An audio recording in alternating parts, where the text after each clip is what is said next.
බෙදුම්වාදී ව්‍යාපාරය අධිරාජ්‍යවාදී යටත් වෙච්ච සමයේම නිර්මාණය කරපු සටනක් නිර්මාණය කරපු ගැටුමක්. ඒකේ බීජේ රෝපණය කරන්නේ ඔවුන් බෙදාවෙන් කර පාලනය කිරීම. ඊට පස්සේ මැකෝලිගේ දරුවෝ අපේ කියන අර කළු සුද්දන් විසින් ඒක වර්ධනය කරා. දැන් අද අපිට දෑවැද්දට ලැබිලා තියෙනවා ඒක. ඒතකොට ඒ සටන ඇතුලේ අපි ජාතියක් ලෙස දුර්වල වෙනවා. ඒතකොට දුර්වලයන් තමයි යටත් කරලා තියාගන්න පුළුවන්. දුර්වලයන්ට තමයි කොන්දේසි පනවන්න පුළුවන්. දැනටත් 52ක් විතර මැරලා තියෙනවා මේ වැක්සින් ගහන්න ගිහිල්ලා වැක්සින් රිලේටඩ් ඩෙත් කියලා. ගිය සුමානෙත් ඔබ්ස්ටෙට්‍රිෂියන් කෙනෙක් ඒ කියන්නේ ළමා මේ ප්‍රසව රෝග විශේෂඥයෙක් මැරුණා මේ ඇමරිකාවේ. එතකොට ඒ වැක්සින් ගහලා. හැබැයි එහෙම ගැහුවයි කියලා ඇවිල්ලා මේක නතර කරන්නේ නැහැ.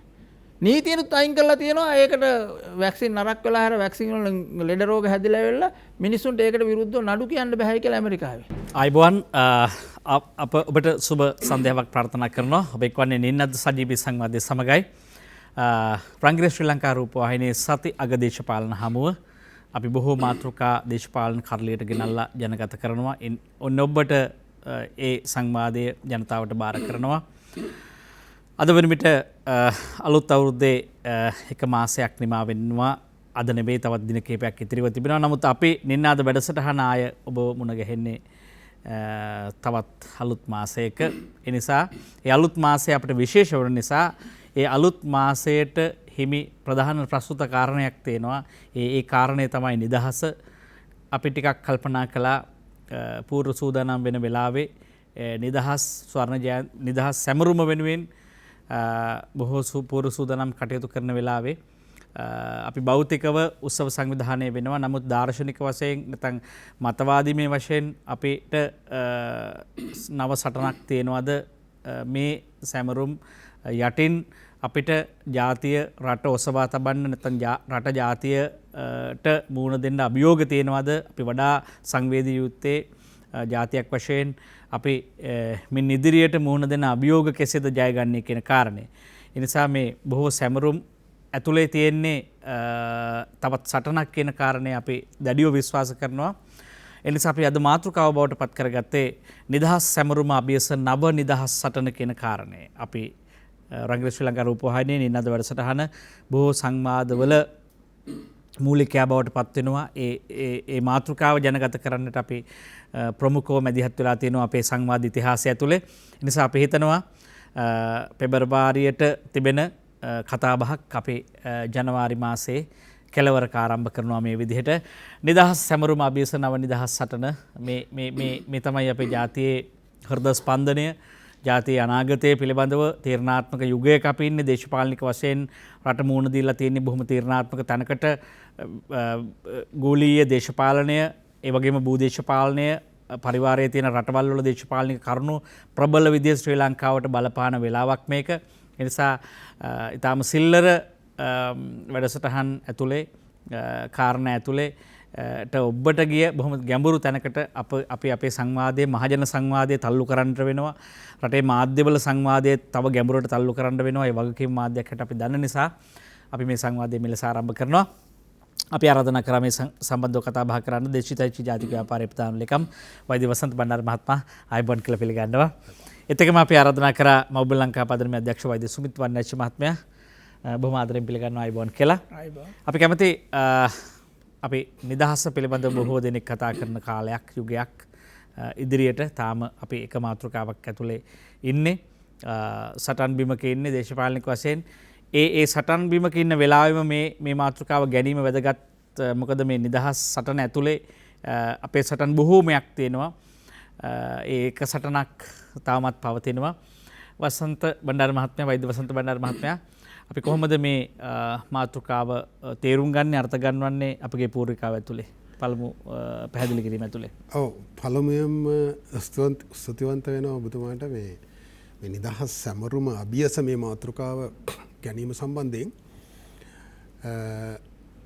එක පැත්තකින් අපි අතීතයට හැරී බැලීම, අනිත් පැත්තෙන් අප තුළට නැඹුරු වෙලා බැලීම, අනිත් පැත්තෙන් අනාගතයට එබී බැලීම.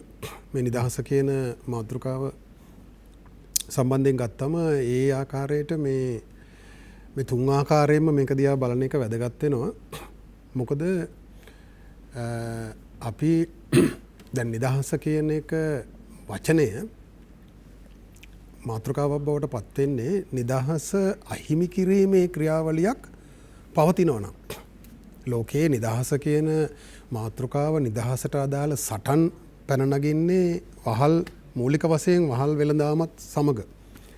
වහලුන් අතර තමයි නිදහස කියන සංකල්පය පළමුවෙන්ම ඇතිවන්නේ. ඉතින් ඒ කියන්නේ කෙනෙක් යටත් කරලා තියාගන්න යම්කිසි බලවේගයකට එරෙහිව කරන සටන නිදහස් සටන. ඒක නිදහස දිනා ගැනීමක සදා කරන සටන. ඒතර මේක සම්බන්ධයෙන් විවිධ විග්‍රහ තියෙනවා. අප තුලත් අප දිනාගත් නිදහස සැබෑ නිදහසක්ද? එහෙම නැත්නම් ඒක නාමික නිදහසක්ද? එහෙම නැත්නම් වෙනත් ආකාරයකට මේ නිදහස අහිමි වෙන පැතිකඩවල් තියෙනවද? ඒතර ලේබිඳක්වත් නොසෙල්වා ලබාගත් නිදහසක් කියලා කියනවා. යම් පැත්තකින් නෑ ඒක දිනාගත් නිදහසක් ලෙස මේ විදිහට විවිධ මතවාද මේක සම්බන්ධයෙන් තිබෙනවා. ඒක මිතියක් නැහැ. ඒ නිසා මේ සංවාදය වැදගත්. ඒ කියන්නේ මා මේ පුද්ගලිකව පිළිගන්නවා මේ සංවාදය ඇතුලේ තමයි ඇත්තටම අපි අද යුගයේ අතීතයේත් සහ ඉස්සරහට මුහුණ දෙන ප්‍රශ්න වලට උත්තර සෙවීමට පදනම සපයන්නේ. මේක විග්‍රහ කරගත්තොත් රටේ දේශපාලන ගමන අපි විග්‍රහ කරගත්තොත් අපේ නිදහස කුමක්ද? අපි දිනාගෙන තියෙන දේ මොකද්ද? දිනාගත යුතු දේ මොකද්ද? අහිමි වෙලා තියෙන්නේ මොකද්ද කියන එක සම්බන්ධ අපිට පූර්ණ අවබෝධයක් තියෙනවා නම් තමයි අපේ සටන මොකද්ද? අපේ අභියෝගය මොකද්ද? ඒ අභියෝග ජයගත යුත්තේ කෙසේද කියලා අපිට යම් එකඟතාවයකට පත් වෙන්න පුළුවන් වෙන්නේ. සමාජය තුලත් ඒ කතිකාව ගොඩනගන්න පුළුවන් වෙන්නේ. එතකොට මාර කලින් කිව්වා වගේ නිදහස අහිමිවීමේ තත්ත්වයන් එහෙම නැත්නම් සාධක නිසා තමයි නිදහස කියන සංකල්පය උඩට එන්නේ. එතකොට අපේ රට ගත්තොත් එහෙම අපි ඓතිහාසිකව විවිධ සතුරු ආක්‍රමණ මම හිතන්නේ 20කට විතර මුහුණ දෙනවා. ඒකෙන් 13ක් ප්‍රබල ආක්‍රමණ අපි යටත් කරලා තියාගන්නවා අවුරුදු 70 80. එතකොට අපි ඊට එරෙහිව සටන් කළා නැවත නිදහස දිනා ගන්නවා. ඉන්පසුව මෑත ඉතිහාසයේ බටහිර අධිරාජ්‍යවාදී රටවල් 3ක් විසින් අපි අවුරුදු 500ක විතර කාලයක් යටත් කරලා තබා ගන්නවා. තුවක්කුව අපේ හිසට පිටිපස්සෙන් එල්ල කරලා අපි ඉඩකඩම් දේපල අත්පත් කරගෙන මේ සමාජ ආර්ථික පද්ධතිය වෙනස් කරලා පවත්වාගෙන ආවා අවුරුදු 500 ගානක්. ඉන් පසුව පැනනගින ලෝක තත්ත්වයන් සහ ඒ අපිට නිදහස අහිමි කරන අධිරාජ්‍යවාදී බලවේග ඇතුළේ තියෙන දේශපාලන සමාජ සංස්කෘතික ආර්ථික අර්බුදත් එක්ක ඔවුන්ට සිද්ධ වෙනවා මේ යටත් විජිත රාජ්‍ය දිගට පවත්වාගෙන යන්නේ කොහොමද? මේ තුවක්කුව වෙනුවට වෙන උපාංග අවශ්‍යයි කියන ඉතිහාසයෙන් මතු කරන තත්ත්වයක් යටතේ ඔවුන් කල්පනා කරනවා. එතකොට ඔවුන් අන්නේ තුවක්කුව නැතුව නිදහස අහිමි කරන එහෙම නැත්නම් තුවක්කුව නැතුව දීර්ඝකාලීනව යටත් කර තබා ගන්නේ කෙසේද කියන උපාය මාර්ගය පිළිබඳව බොහොම නිර්වුල් න්‍යායාත්මක පදනමකින් සහ ඒක ක්‍රියාත්මක කරන්න අදාළ සැලසුමකින් යුතුව තමයි අපිට මේ නාමික නිදහස ප්‍රදානය කරන්නේ. තාක්ෂණිකව ඩොමිනියන් තත්ත්වය කියලා කියන එක. හරි. එතකොට ඒක තවදුරටත් තුවක්කුවෙන් මේ අධිරාජ්‍යය පවත්වාගෙන යන්න බෑ. එහෙනම් තුවක්කුව වෙනුවට පාවිච්චි කරන උපාංග මොනවද කියලා ඔවුන් තීරණය කරලා ඒක සැලසුම් සහගතව ඔවුන් නාමිකව එළියට බහින්නෙත් මේ සියල්ල ක්‍රියාත්මක කිරීම ආරම්භ කරලා. මම ඒක ආරම්භයක් ලෙස කියන්නම් ඒ ක්‍රියාවලියේ ගැඹුර තේරුම් ගන්න. බ්‍රිතාන්‍යයේ ප්‍රධාන පෙළේ උපාය මාර්ගික විශේෂඥයෙක් එතුමා අධ්‍යාපනඥයෙක් දේශපාලන උපාය මාර්ගික විශේෂඥයෙක් ටී.බී. මැකෝලි. මැකෝලි සාමීවරයා 1935 දී විතර කියනවා මොකද්ද ඔහු ඒ වෙනකොටත් ක්‍රියාත්මක කරමින් හිටපු උපාය මාර්ගය පිළිබඳව එළිදරව් කරනවා. බ්‍රිතාන්‍ය වැසියන්ට සහ අනිකුත් පාලකයන්ට හමුදාවට ඔහු කියනවා මේ යටත් විජිත රාජ්‍ය දීර්ඝකාලීනව යටත් කරලා තියාගන්න නම් කළ යුතු දේ. ඔහු කියනවා මේ රාජ්‍යවල වැසියන් වර්ණයෙන් සහ රුධිරයෙන් වෙනස් වුවත් ඔවුන් සංස්කෘතියෙන් අධ්‍යාත්මයෙන් මතවාදයෙන් දැනුමින් බ්‍රිතාන්‍යයන් ලෙස හැසිරෙන පිරිසක් බවට පත් කළ යුතුයි. එහෙම පන්තියක් නිර්මාණය කළ යුතුයි. එතකොට අපිට තවදුරටත් තුවක්කුව තබාගෙන ඔවුන්ව පාලනය කරන්න අවශ්‍ය නැහැ. අපු වෙනුවෙන් මේ පන්තිය මේ මහා සමාජයේ යටත් කරලා තබා ගන්නවා අපි වෙනුවෙන්. එතකොට ධර්මපාලතුමා පවා පසු කාලීනව මේ කළු සුද්දන් කියලා හැඳින්වුවේ ඒ පන්තිය. ඔවුන් එවැනි පන්තියක් වර්ණයෙන් සහ රුධිරයෙන් වෙනස් වුණත් බ්‍රිතාන්‍යයන් ලෙස සංස්කෘතික වශයෙන් අධ්‍යාත්මයෙන් මතවාදයෙන් දැනුමින් හැසිරෙන පන්තියක් හැදුවා. ඒතකොට උන්ට තුවක්කුව අවශ්‍ය නැහැ. ඒතර මේ පන්තිය යොදා ගනිමින් දිගටම යටත් කරලා තියාගන්න ඔවුන් පාවිච්චි කරන උපාංග රාශියක් තියෙනවා. ඒ උපාංග ගැන අපි කතා කරන්න ඕනේ. ඒ උපාංග ගැන කතා කරන්නේ නැතුව මේ අභියෝග ජය ගන්න කොහොමද කියලා කතා කරන්න බෑ. අපි සංවාදයේ දිගටම අරගෙන යමු ඔබගේ ඒ පැහැදිලි කිරීම අපි කැමති අකණ්ඩව ඉස්සරහට කරන්න. මේ සුමිත් මහත්මයා අපි කැමති මේ නිදහස් සැමරුම අභියස නව නිදහස් සටන කියන කාරණය ඔබගේ හැඳින්වීමට ඔබගේ විග්‍රහයට මම පළමුවෙන්ම යන්න. මම ප්‍රථමයෙන්ම මේ දැන් වසන්ත මහත්තයා මතක් කළ ඩොමිනියන් තත්ත්වයෙන් මේ රට තිබිලා 1948 එතනදී මේක ගැට ගහලා තිබුණේ මේ දාලා ගිය අර කළු සුද්දෝ හරහා මේ රට කරන. ඒ කියන්නේ අපේ පාර්ලිමේන්තුවක් තිබුණාට පාර්ලිමේන්තුවේ ඒකත් ඡන්දයෙන් පත් කරගත්තු දෙයක් වුණත් අග්‍රාණ්ඩුකාරවරයාගේ ඒ කියන්නේ රජිනගේ නියෝජිතයාගෙන් අස්සනක් ඇරුව මේක නීතියක් බවට පත් වෙන්නේ නැහැ. එහෙම තත්ත්වයක් තිබුණේ. ඒ වගේම මේ ප්‍රීවි කමින්ස් වලට යන්න ඕන නඩුවක් වුණත් අවසානයේදී අහන්න ඒ විදිහට ඒගොල්ලන්ගේ අතේ මේ රහන් පට තියාගෙන හිටියේ. මේක 1972 මැයි 22 තමා අපි ඒ කියන්නේ ව්‍යවස්ථාමය වශයෙන් ස්වාධීන රාජ්‍යයක් ස්වෛරී රාජ්‍යයක් විදිහට අපි සම්පූර්ණ වෙන් වෙලා හිටියේ. හැබැයි ඒක 1973 ඉඳ 77 වෙනකම් විතරයි සැමරුවේ.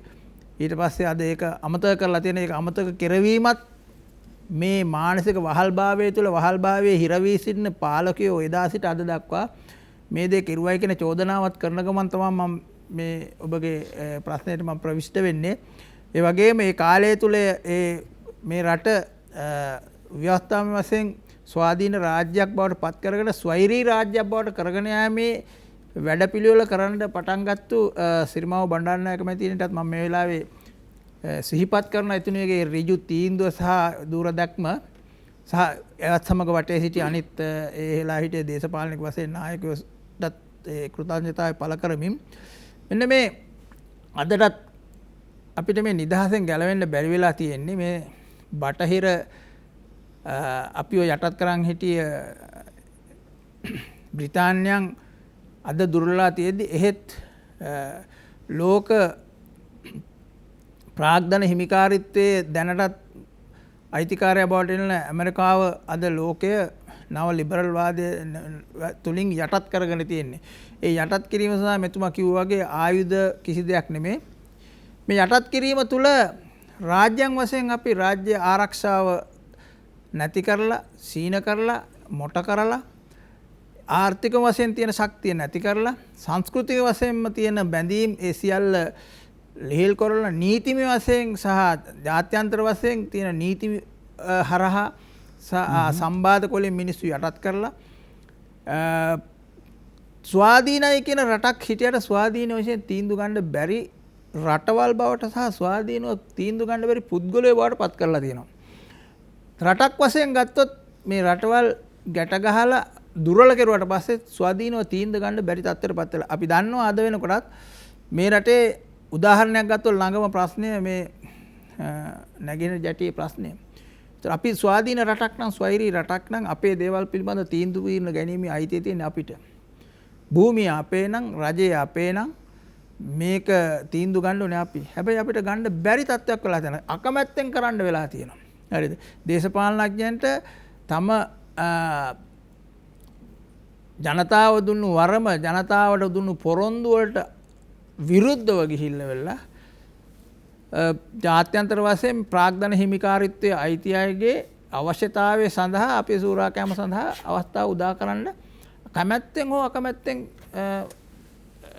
එහෙම කරන තත්ත්වයට පත් වෙලා තියෙන. ඒ කියන්නේ අපේ නිදහස අපිට හිතන නිදහස අපි පත් කරන පාලකයෙකුටත් ඒ නිදහස නැති තත්ත්වයට මේ ලෝක ප්‍රාග්ධන හිමිකාරීත්වය විසින් ඇති කරලා තියෙනවා.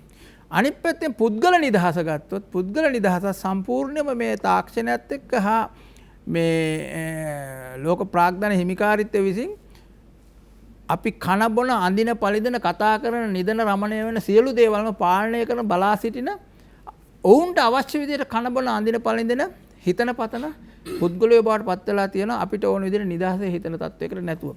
ඒක නිසා මේ දෙකම ගැන අපි ඔබතුමා අපිට අවස්ථාව දෙනවා නම් අපිට ඒක සාකච්ඡා කරන්න ලෑස්තියි. මොකද මේ රටක් විදිහට අපි අද ඊ타මත්ම පහත් තැනකට වැටලා තියෙන්නේ මේ නිදහස අතින්. අපි හිතාගෙන ඉන්න අපි නිදහස් කියලා. හැබැයි අපි ආර්ථික වශයෙන් අපි හිර කරලා තියෙන්නේ.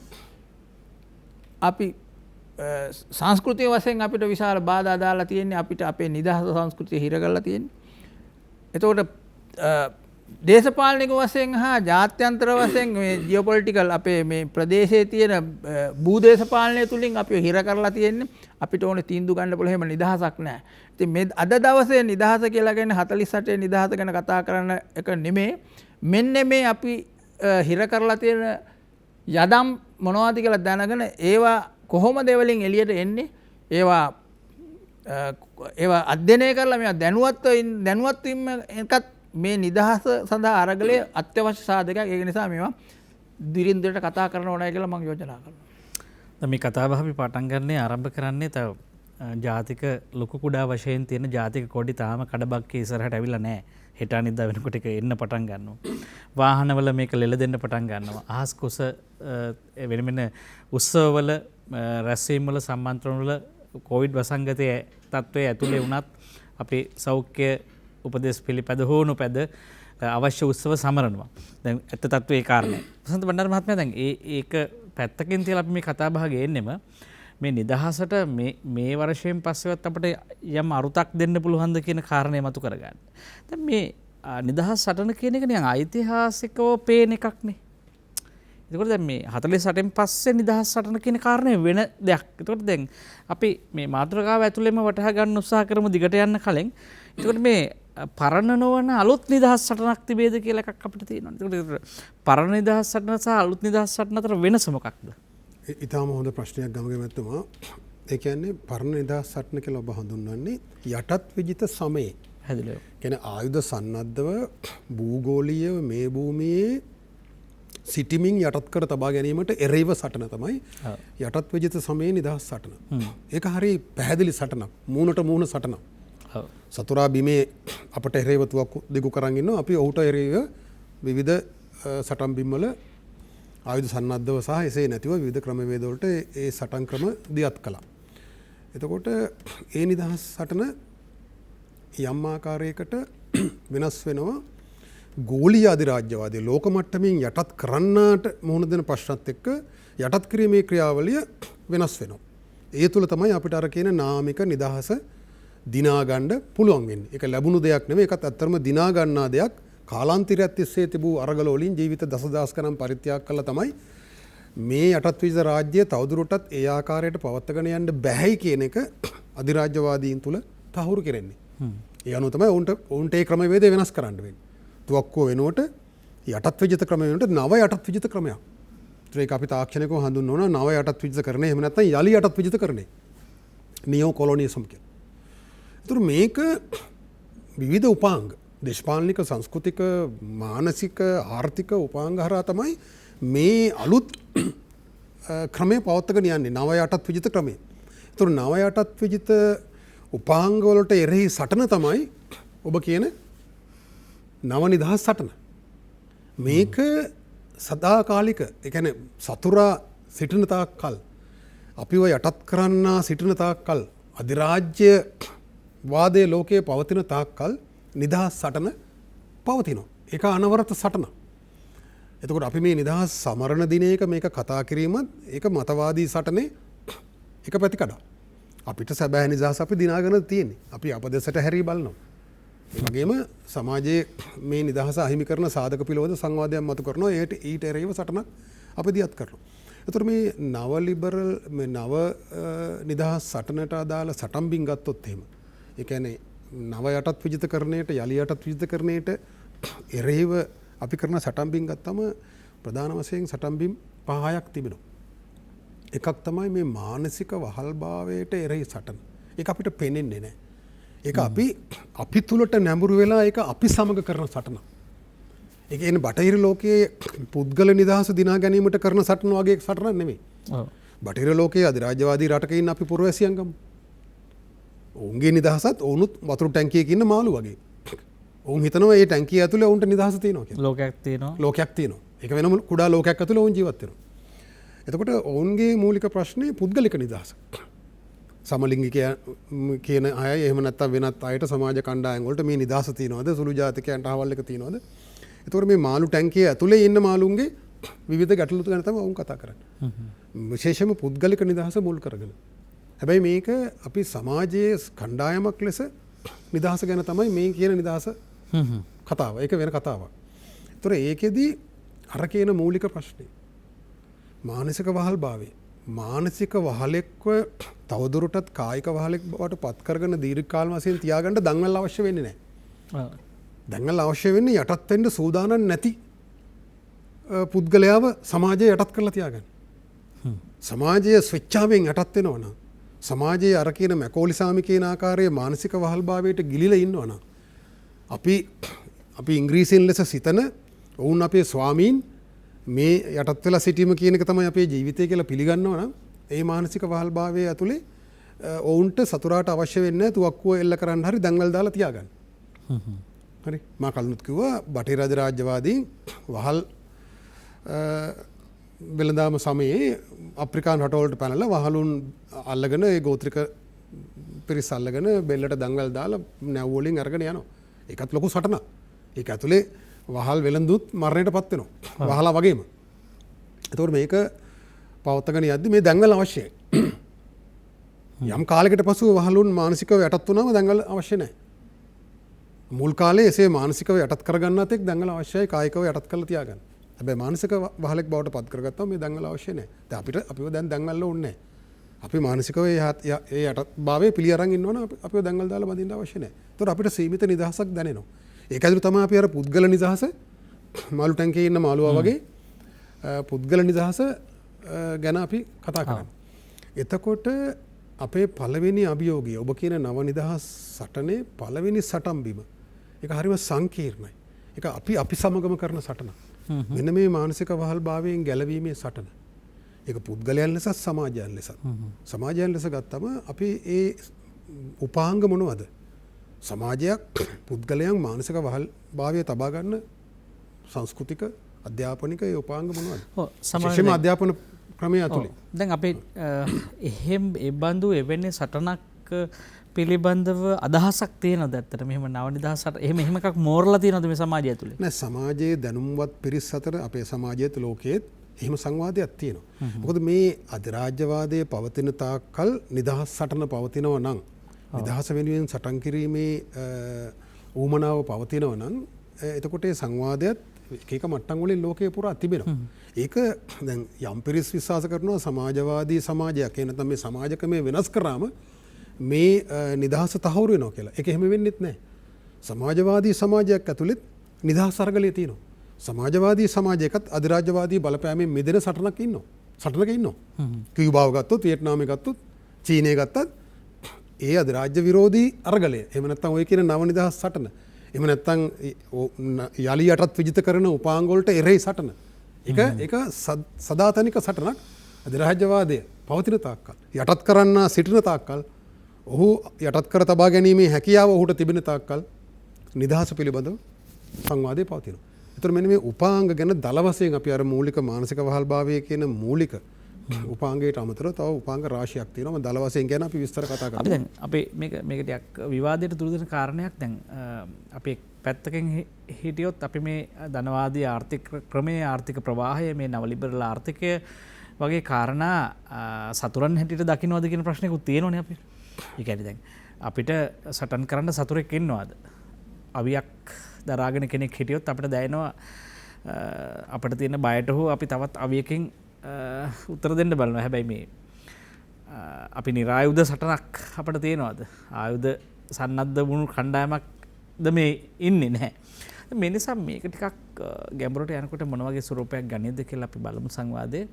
හැබැයි මේ කතා බහ කරන්නේම මේ වන විටත් නිදහස් දින සැමරුම වෙනුවෙන් ඇතැම් දේශපාලන කණ්ඩායම් තමන්ගේ මතයට අනුව යම් කතා කොළවල ලියාගෙන ඇති සිංහලෙන් සහ ඉංග්‍රීසි භාෂාවෙන් මේවා පවත්වන්නට රැස්වීම් වල සමුළුවල පාසල් දරුවන් සූදානම් වෙලා ඇති.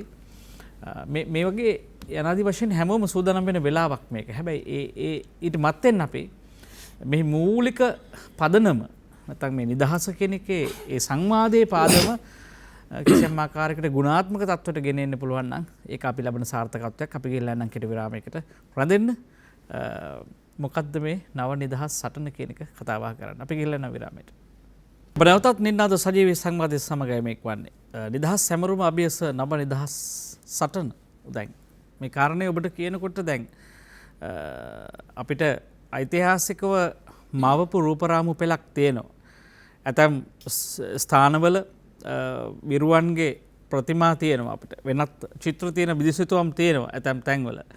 ලේ හලපු අය හිටියා මේ මව්බිමේ නාමයෙන්. හැබැයි දැන් එවැනි ඉතිහාසයක් ඇතුලේ අපි නිදහස ගැන කතා කරමින් අපි අද දවසේත් නිදහස පිළිබඳව කතා කරනවා. මේක හරි ප්‍රබලව වටහා ගන්න ඕන මාතෘකාවක් සහ පැහැදිලිව තේරුම් ගන්න ඕන මාතෘකාවක්.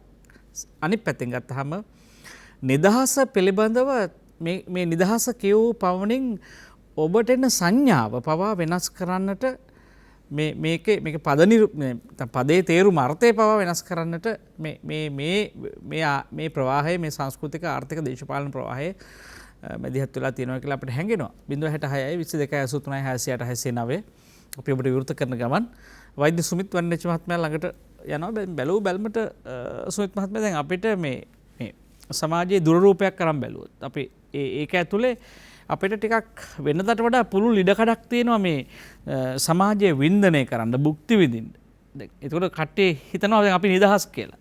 ඒ මනෝභාවය මේකට බාධාවක් නෙවෙයි. දැන් ඒක හැරතාවක් නිදහසක් තිබෙද කියලා නෙවෙයි කල්පනා කරන්න ඕනේ. දැන් මේ බොහෝ දෙනෙකුට හිතෙනවා අපිට ඕන දෙයක් ගන්න පුළුවන්, ඕන තරක යන්න පුළුවන්, කතා බහ කරන්න පුළුවන්.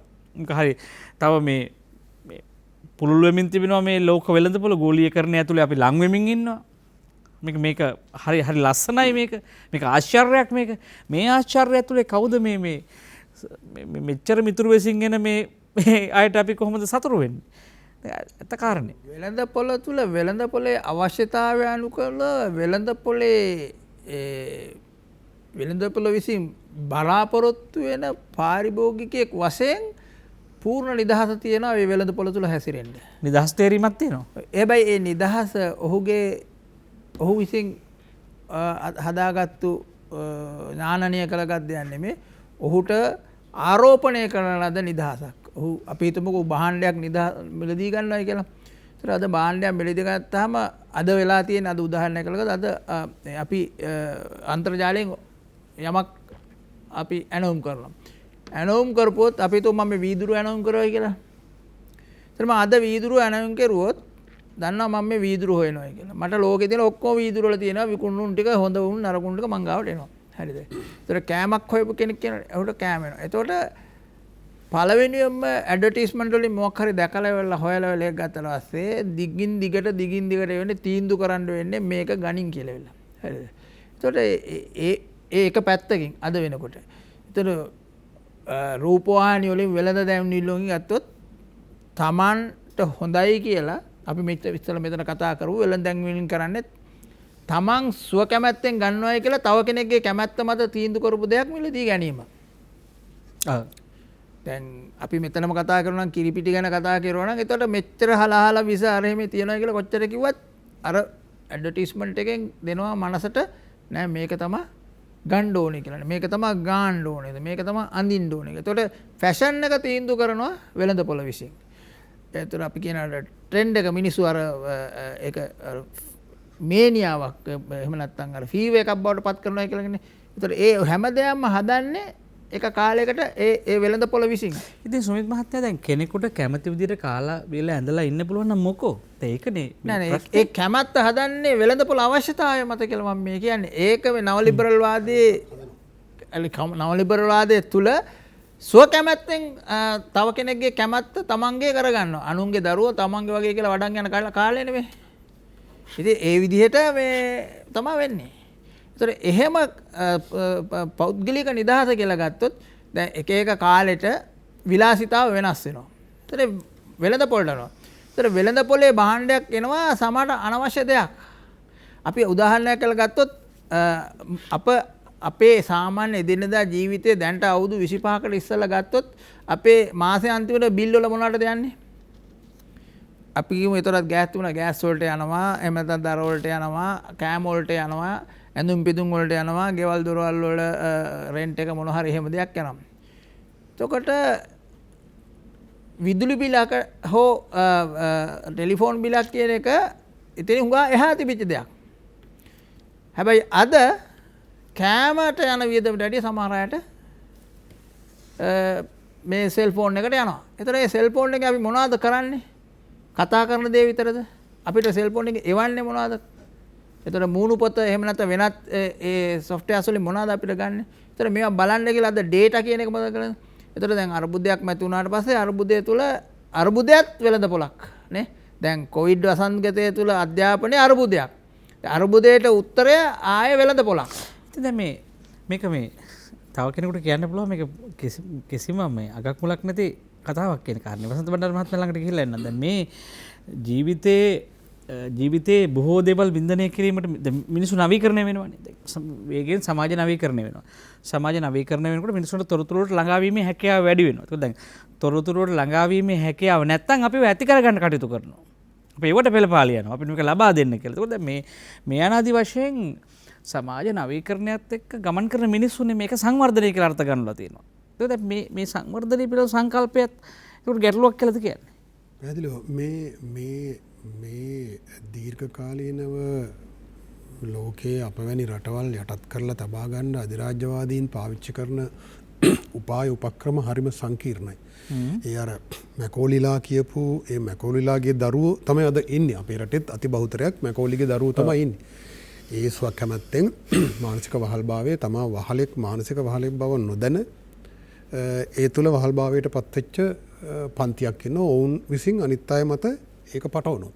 තොට ඔවුන්ට පුළුවන් වෙලා තියෙනවා මේ ඔවුන්ට ආකාරයට ඌමන ආකාරයට මේක හසුරවන්න. ඒතර වෛද්‍ය සමිති කිව්වා වගේ ඊළඟට වෙළඳ පොළ. අපි වෙළඳ පොළේ වහලෙක් බවට පත් කරනවා. ඒතර මේ ක්‍රියාවලිය පවත්වාගෙන යන්න අවශ්‍ය පැහැදිලි කිරීම කරන්නේත් ඔවුන්මයි. මේකට න්‍යාය හදන්නේත් ඔවුන්මයි. ඒක ප්‍රචලිත කරන්න දැන්වීම හදන්නේ මාධ්‍ය ආයතන පාවිච්චි කරන්න ඒකත් ඔවුන්ගේම උපාංගයක්. මහා අධිපතිවාදී මාධ්‍ය විසින් තමයි ඒ ක්‍රියාවලිය කරන්නේ. ඒතර මේක ඊටාම සංකීර්ණයි තමයි ඔබ කියනවා වගේ.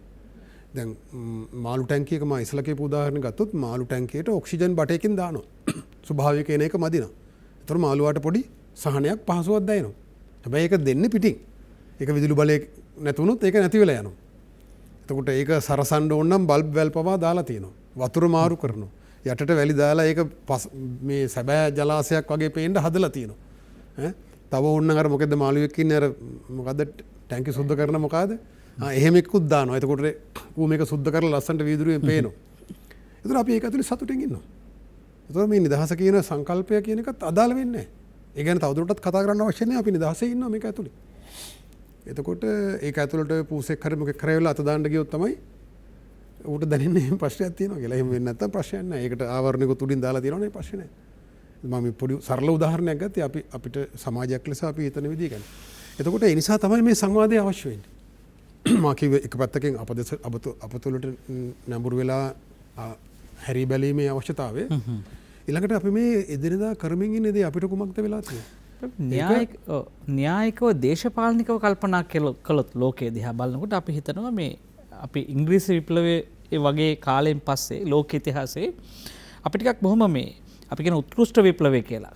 මේ ඒතකොට දැන් මේවායින් පස්සේ ලෝකේ දේශපාලනික වශයෙන් නිදහසක් දිනාගත්තා කියලා මතයක් තියෙනවානේ. එතකොට ඒ ධනවාදී ලෝකයේ ඇතුලේ වැඩිච්ච මතයක්. එතකොට මේ පුද්ගල ආධිපත්‍යයන් බිඳලා දාලා රාජ්‍ය ආයතනය හදලා ඒ රජු නිෂ්ක්‍රිය කරලා ජනතාවගේ පැත්තට බලය අරගෙන මේ ආයතනික ගත ප්‍රජාතන්ත්‍රවාදයට අභියෝගයක් නෙවෙයි ඔය කියන කතාව. මේකේ ද්විඝටනයක් තියෙනවා.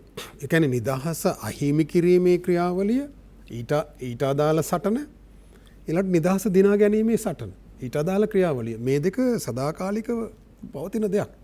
ඒක අධිරාජ්‍යවාදී සමයේ අපිට ආයුධ මගින් යටත් කරගත්තු සමයේ තිබුණා. අද මේ නව නිදහස් සමයේ ඒක යලි යටත් විවිධ ක්‍රියාවලිය තුළ ඔබ කියන නව නිදහස් සටන ඇතුළේ තියෙනවා.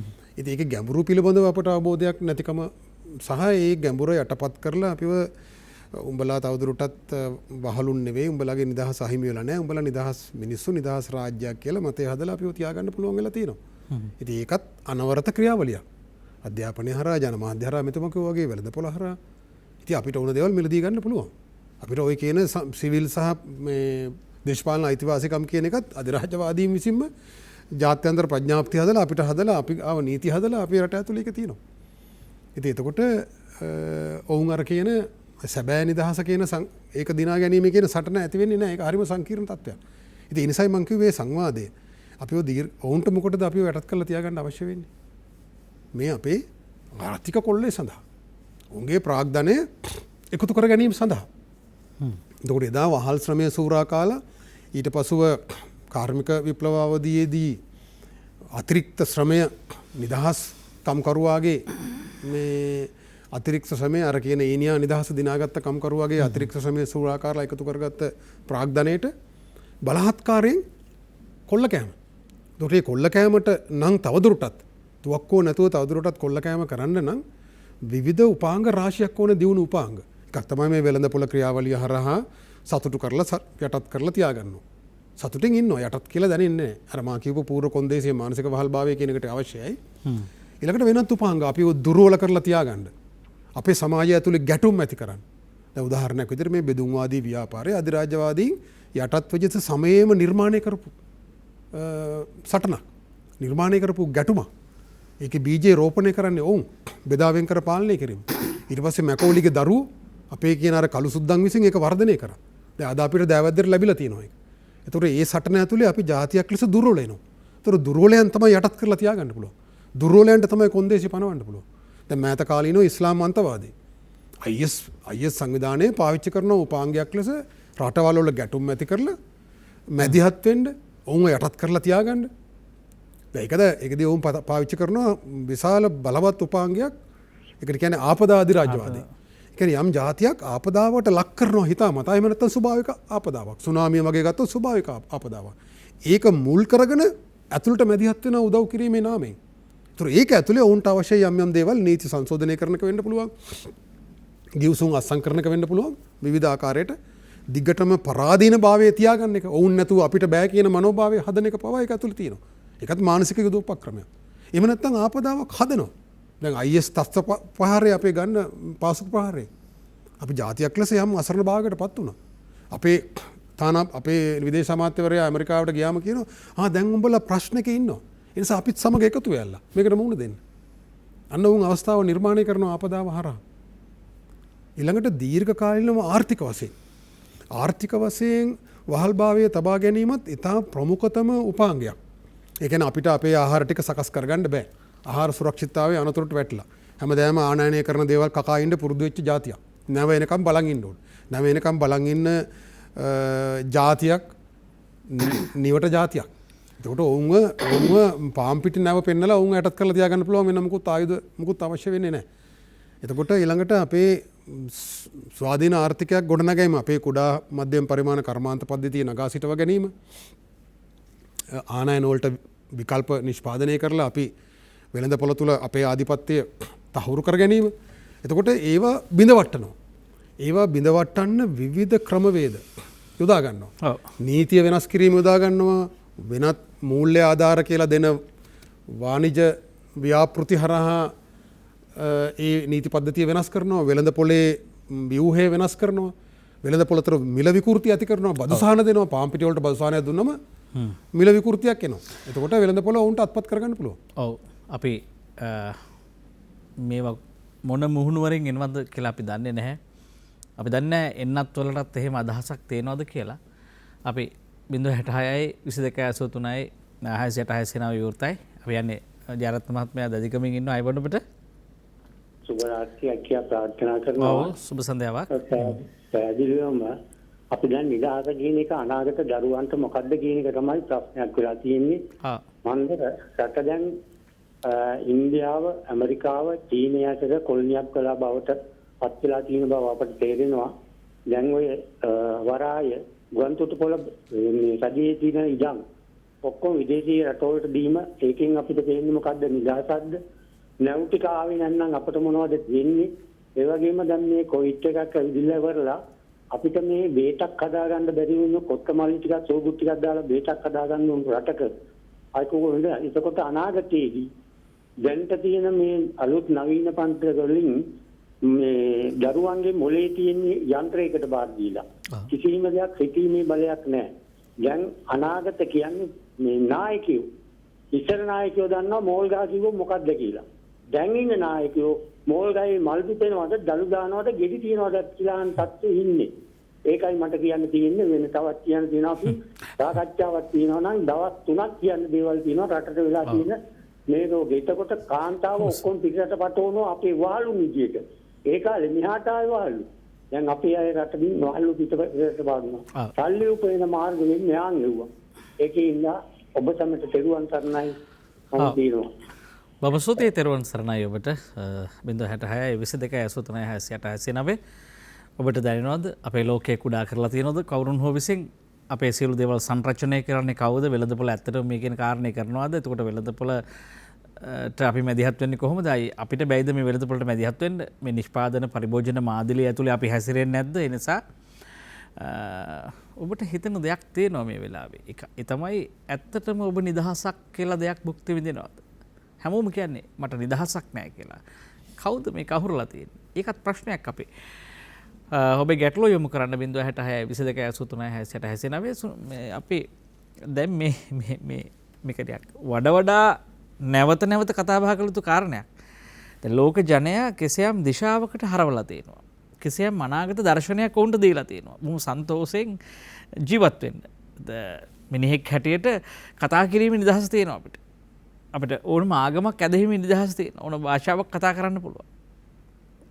ඒ වගේ තමන්ගේ මතය දරන්න පුළුවන් තමන්ගේ මතය ප්‍රකාශ කරන්න පුළුවන් කතා කිරීමේ ලෙවීමේ කියවීමේ ඔක්කොම නිදහස තියෙනවා කියලා තමයි සාමාන්‍ය සංකල්ප පත්‍රිකාවල ලියකියවල පොත්පත්වල සඳහන් වෙන්නේ. එහෙම තිබීදිත් මොකද්ද මේ නෑ නෑ කියන උදාහරණයක් මේ දවස්වල දැන් මෙතුමා කිව්වේ ආපදා අධිරාජ්‍යවාදය තුලින් කරන දේ ගැන අපි මෙතන මීට ඉස්සෙල්ලා කතා කරනවා. දැන් මේ අද ලෝකයේ ඇති වෙලා තියෙන කොවිඩ් වසංගතය මේ කොවිඩ් වසංගතය මම ඒකට කියනවාද පෑන්ඩමික් මේක ප්ලෑන්ඩමික් එක සිතාමතා කරපු දෙයක් එක මේ ප්ලෑන්ඩමික් එක ඒගොල්ලෝ ප්ලෑන් කරලා කරපු එක. ඒතර මේක තුල මීට වඩා මැරෙන ලෙඩ රෝග ලෝකයේ තියෙද්දි මීට වඩා ශීඝ්‍රයෙන් ව්‍යාප්ත වෙන රෝග තියෙද්දි මේ සැලසුම් සහගත මේ රෝගය ලෝකයට හඳුන්වලා දීලා තියෙද්දි ලෝකෙ කට්ටි දෙකක් ඉන්නවා. ඒ කට්ටියක් කියනවා මේක ලෙඩක් නෙමේ අපි මාස්ක් එකක්වත් දාන්නේ නැහැ පිටරටවල වලට. ඒතර අපි කියනවා නෑ මේකට අපි ඉඟුරු කොත්ත මල්ලි මොනවා හරි තියෙන දේක් බීලා අපි මේක මේ මැරලා තියෙන 100%කටත් අඩුයි. මේ මැරලා තියෙන අවුරුදු 60ට එහා මේ ඩයබටික්ස් මොනවා හරි තියෙන කට්ටිය ඒගොල්ලෝ වෙනත් විදිහට මැරෙන. ඒතර ඒගොල්ලෝ නම් කරලා කියන්නේ ඒක මොනවාද මේ කොවිඩ් රිලේටඩ් ඩෙත්. ඒ කියන්නේ කොවිඩ් එක්ක සම්බන්ධ වෙච්චි කොවිඩ් නිසා මැරුණා කියලා කියන්නේ නැහැ. ඒතර WHO එකත් කියනවා මේ කොවිඩ් කියලා කියන එක අර කොමන් ෆ්ලූ සාමාන්‍ය විදිහේ තියෙන අර පිටරටවල හැදෙන හෙම්බිරිස්සාව වගේ එකක්. ඒතර එහෙම එකක් තමයි මේ ලෝක පරිමාණ වශයෙන් මේක පුම්බලා කියලා මුළු ලෝකෙම යටත් කරලා මුළු ලෝකෙම භීතියට පත් කරලා වෙලා. ඒතර දැන් මම හිතුවා අපි කියනවා ඔයා කියනවා ඔයාට වැක්සින් ගන්න ඕනයි කියලා ඔයා කැමැත්තෙන්. මම කියනවා නෑ මට වැක්සින් එපා. එහෙම ලෝකෙ දැන් කොටස් දෙකකට බෙදලා. හැබැයි මේ සටන අවසානයේදී අරන් යනවා අනිවාර්ය එන්නත් කරණය දක්වා. ඒ කියන්නේ වැක්සින් මෑන්ඩේටරි. ඒතර මේ වැක්සින් එක ගහගත්තේ නැති කෙනාට නඩු දාන තත්ත්වයට යනවා. ඒ වගේම ඉස්සෙල්ලාම කාලේ මේක වැක්සින් එක ගහගත්තේ නැත්නම් පිටරට යන්න බැරි වෙනවා. වැක්සින් පාස්පෝර්ට් කියන එක එනවා. හරිද? ඒතර වැක්සින් එක ගහන්න ඕන පිටරටකට යන්න. ප්‍රාන්තකින් ප්‍රාන්තයකට යන්න. එතකොට සමහර දේවල් වලට ඉන්ටර්විව් එකකට යන්න. එතකොට මේ වැක්සින් එක අනිවාර්යකරණය තුල ඔයාටවත් මටවත් නිදහසක් නැහැ. මේ වැක්සින් කොම්පැනිකාරෝ මේක ගෙනලා WHO එක හරහා ඒකේ ඉන්න ඒජන්තයෝ හරහා ලෝක පරිමාණ වශයෙන්ම මේක නීතිගත කරලා වැක්සින් මෑන්ඩේටරි කියන එක වෙලකම් මේ අර්බුදය අරන් යනවා. එදාට ඒ වැක්සින් සඳහා වෙළඳපොලේ අපිව බලෙන් අපිට විකුණන මේව අර ආපදා අධිරාජ්‍යවාදයේ හොඳම උදාහරණයක් හෙට අනිද්දා අපිට දකින්න පුළුවන්. මේක අනිවාර්ය වෙනවා දැනුත් වේගන එනවා. දැන් සමාජයේ නීතිය හැදෙන එක හොඳ නැද්ද එතකොට? නීතිය කියන එක දැන් ඔය කියන නිදහසට නැති වෙන්නේ. දැන් පුද්ගලයෙක් කියනවා මේ ලෙඩරේ හැදගන්න බැරිව අපි හිතමුකෝ ඉඟුරු කොත්තමල්ලි හරිය දැන් මේ අපි වෙද මහතුරු මීට ඉස්සරක අපි මෙතන කතා කරුවා මම හිතන්නේ වෙද මහතුරු දෙන අපි දේශීය ඖෂධ. දැන් එතකොට දැන් තායිලන්තයේ තියෙනවා අර ඇන්ඩ්‍රෝග්‍රැෆිස් පැනිකියුලාටා කියන අපි කියන හීම් බින් කොහොඹ කියන එකෙන් හදාගත්තු බෙහෙතක්. ඒක දැන් ඒ රටේ නීති අනුකූලව.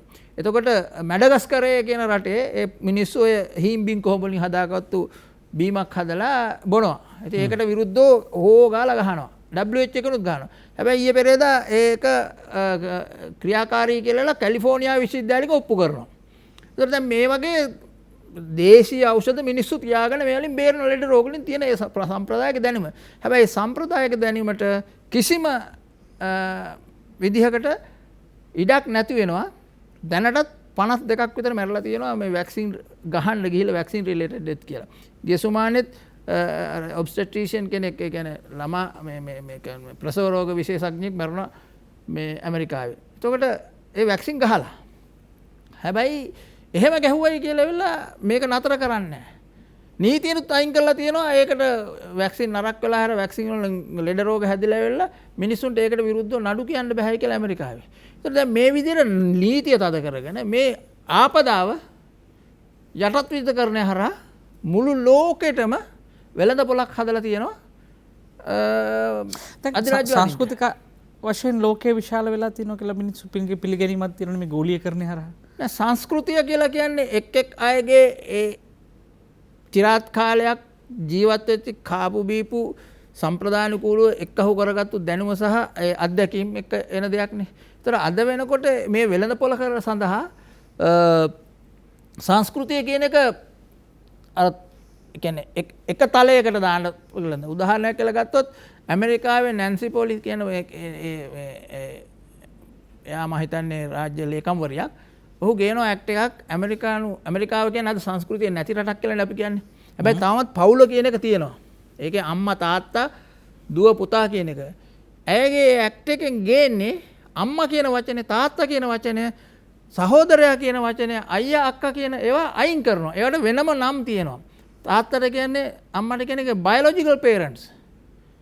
ඒතර අවසානයේදී අම්මා කියන පවුල කියන සංස්කෘතියත් අයින් කරුවාට පස්සේ පුද්ගල නිදහස සඳහා තමයි කතා කරන්නේ. ඒකට පුද්ගල නිදහසක් තියෙනවා. හැබැයි මේ පුද්ගලයාට මොනවද නිදහස තියෙන්නේ? කන්න බොන්න අඳින්න රමණය කරන්න විතරයි. හරිද? ඔහු එක්තරා පැත්තකින් නිෂ්පාදනයේ යන්ත්‍රයේ ඇනමුරිච්චියක් අනිත් පැත්තෙන් පාරිභෝගිකයෙක් විතරයි.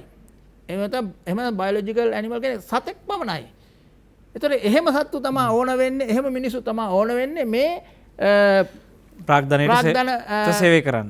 සේවය කරන්න. එහෙම නැතුව සංස්කෘතික වශයෙන් මේ අපි මේ කියන අපි එකතු කරගත්තු දේවල්, අපි ආගම, අපි ඒ සංස්කෘතිය දෙමව්පියෝ ඔය කියන දේවල් කිසිම දෙයක් අවශ්‍ය වෙන්නේ නැහැ. විරාමයට යන්න මත්තෙන් වසන්ත බණ්ඩාර මහත්මයා දැන් එවැනි චින්තනයක් ලෝකේ ඇත්තටම තියෙනවද? කිසියම් වාමගාමී නැඹුරුවකින් කල්පනා කරන මනෝභාවයක් නැත්නම් මනසක් හැරුණකොට මේ මහා දෙවන්ත බහුතර ලෝකයක් දෙන ඒක කල්පනා කරනවද මේ වෙලාවේ? දැන් Tamanට ලැබෙන භෞතික සැප සම්පත් පරයා නැත්නම් ඒවා පසුපස තරග වදින සමාජයක් හදලා තිනවා. ඒකට අධ්‍යාපනය මගින් මනස සකස් කරලා ඒකට අවශ්‍ය පපුව හදලා කියන්නේ හැඟීම් හදලා මේ පාර දිගේ දක්වලා තියෙන. ඉතින් මේවා ඇතුලේ මේ කවුද මේ ගැන හිතන්නේ? මේක මේ ප්‍රායෝගිකද මේ හිතන එක කියලා ප්‍රශ්නයක් තියෙනවා. මට ඇමතුමකට ගිහිල්ලා අවසර දෙනවද? ඔය දයරාවනගොඩ මහත්මයා තලව කෙනෙක් අයිබඩොබට මම තලවකින් දයරාවනගොඩ. ඔව්. ඇත්තටම මේකේ මම හැමදාම ප්‍රශ්න තමයි අහන්නේ. ඔව්. අපේ අධ්‍යාපන ක්‍රමයේ තියෙනවද මේ රටක මේ ආවේනික අධ්‍යාපන ක්‍රමය? අපි කියන්නේ අපේ දොස්තිරිම ඉස්සර තිබුණා විෂයක් සංස්කෘතිය කියලා. ඊළඟට තිබුණා ඉතිහාසය කියලා, භූගෝලය කියලා. මෙන්න මේ විෂයන් සාමාන්‍ය පෙළින් පස්සේ උසස් පෙළදී යම් කිසි ප්‍රමාණයකට අඩු වෙලා ගිහින් ඊළඟට එතනින් මේක විශ්වවිද්‍යාල මට්ටමේදී බොහෝම 100% ගානකට වගේ ඇවිල්ලා තියෙනවා. 5% විතර කියමුකෝ 5% විතර වෙලා තියෙනවා. ඉතින් මේ ඔස්සේ අපේ අධ්‍යාපන ක්‍රමයේ තියෙන්නේ අනුන්ගේ සීනි කිරන්නද? ඒ කියන්නේ වෙන රටවල් වලට අවශ්‍ය දේ කරන්නද? එහෙම නැත්නම් අපේ නිදහස වෙන්නේ එහෙම නැත්නම් මේ රටේ දිනුන වෙන්නේ මේ අධ්‍යාපන ක්‍රමයේ තියෙන්නේ. මම හිතන්නේ ඒකට මම හොඳ උත්තරයක් ලැබුණොත් මම හිතනවා අපි ඔය කතා කරන අනිත් ප්‍රශ්න හැම එකකටම උත්තර ලැබෙයි කියලා පෙරෝසක්නයි. තෙරුවන් සරණයි ඔබට. දැන් මේක ටිකක් සංකීර්ණ කාරණයකට අපි ගමන් කරමින් ඉන්නවා. මේ ලැබිලා තියෙන දේ නිදහස නෙවෙයි නම් නිදහස මොකක්ද කියලා හොයාගන්න වෙනවා අපිට දැන්. එතකොට අපි අපේ ජීවිතය පිළිබඳව ජීවිතේ හදපු කාලසටහන ප්‍රශ්න කරන්න සිද්ධ වෙනවා. ජීවිතේ හිතන්න පටන් ගත්ත විදිහ වෙනස් කරන්න සිද්ධ වෙනවා. මේක හරි අපූර්ව දෙයක්. මේ කතා කරන්නේ ඔබේ ජීවිතය හා ඍජුව බද්ධ වෙච්ච කතාවක් පිළිබඳව. නිදහස වැලූ බැලමට හුදු තමන්ගේ ජීවිතයෙන් වියුක්ත වෙච්ච සටනක් හෝ උත්සවයක් නෙවෙයි. තමන්ගේ ජීවිතයේ මනෝභාවයන් හැසිරීම් සියල්ල කවුරුන් හෝ විසින් සංරචනය කරනවා. ඒවා පිටපතක් හැට ලියලා අපිව ඒ ඔස්සේ ගෙනියනවා කියලා එකක් දැනෙන්න පටන් ගන්නවා. මේක ටිකක් සීරුවෙන් අපි කියවා ගමු. මේ විරාමයෙන් අනතුරු අපේ මේ මා අසා සිටි ප්‍රශ්නයට ඔබට උත්තර ලබා දෙන්නම්. අපි ගිහිල්ලා නම් රැඳෙන්න අප සමග. ඔබ නැවතත් නින්නද සජීවී සංවාදයේ සමගයි මේක වන්නේ. නිදහස් සැමරුම අපේ නව නිදහස් සටන තාම නිදහස් සැමරුමට සූදානම් වෙන වෙලාවක් නිසා අපි මේ සංවාදයේ සූදානම් කරේ. අඩුම තරමේ මේ අපේ සංවාදයේ ඇතුලේ තිබෙනා වූ හරයෙන් බිඳක් හෝ මේ ඇතම් નિසරු උත්සවවල සාරවත් කරන්න ඇතැම් ජනමනස මේ පිළිබඳව මිනිසුන්ගේ බොහෝ හැඟීම් නිපදවන්න ඔවුන්ගේ උත්සාහයන් සාර්ථක කරවන්න කිසියම් වූ අනුපානයක් වෙයි කියලා මේ වැඩසටහන සූදානම් කරේ. ඒසේ වේවා කියලා ප්‍රාර්ථනා කරමින් මම කැමති වසන්ත බණ්ඩාර මහත්තයා ඔබට අවස්ථාව දෙන්න.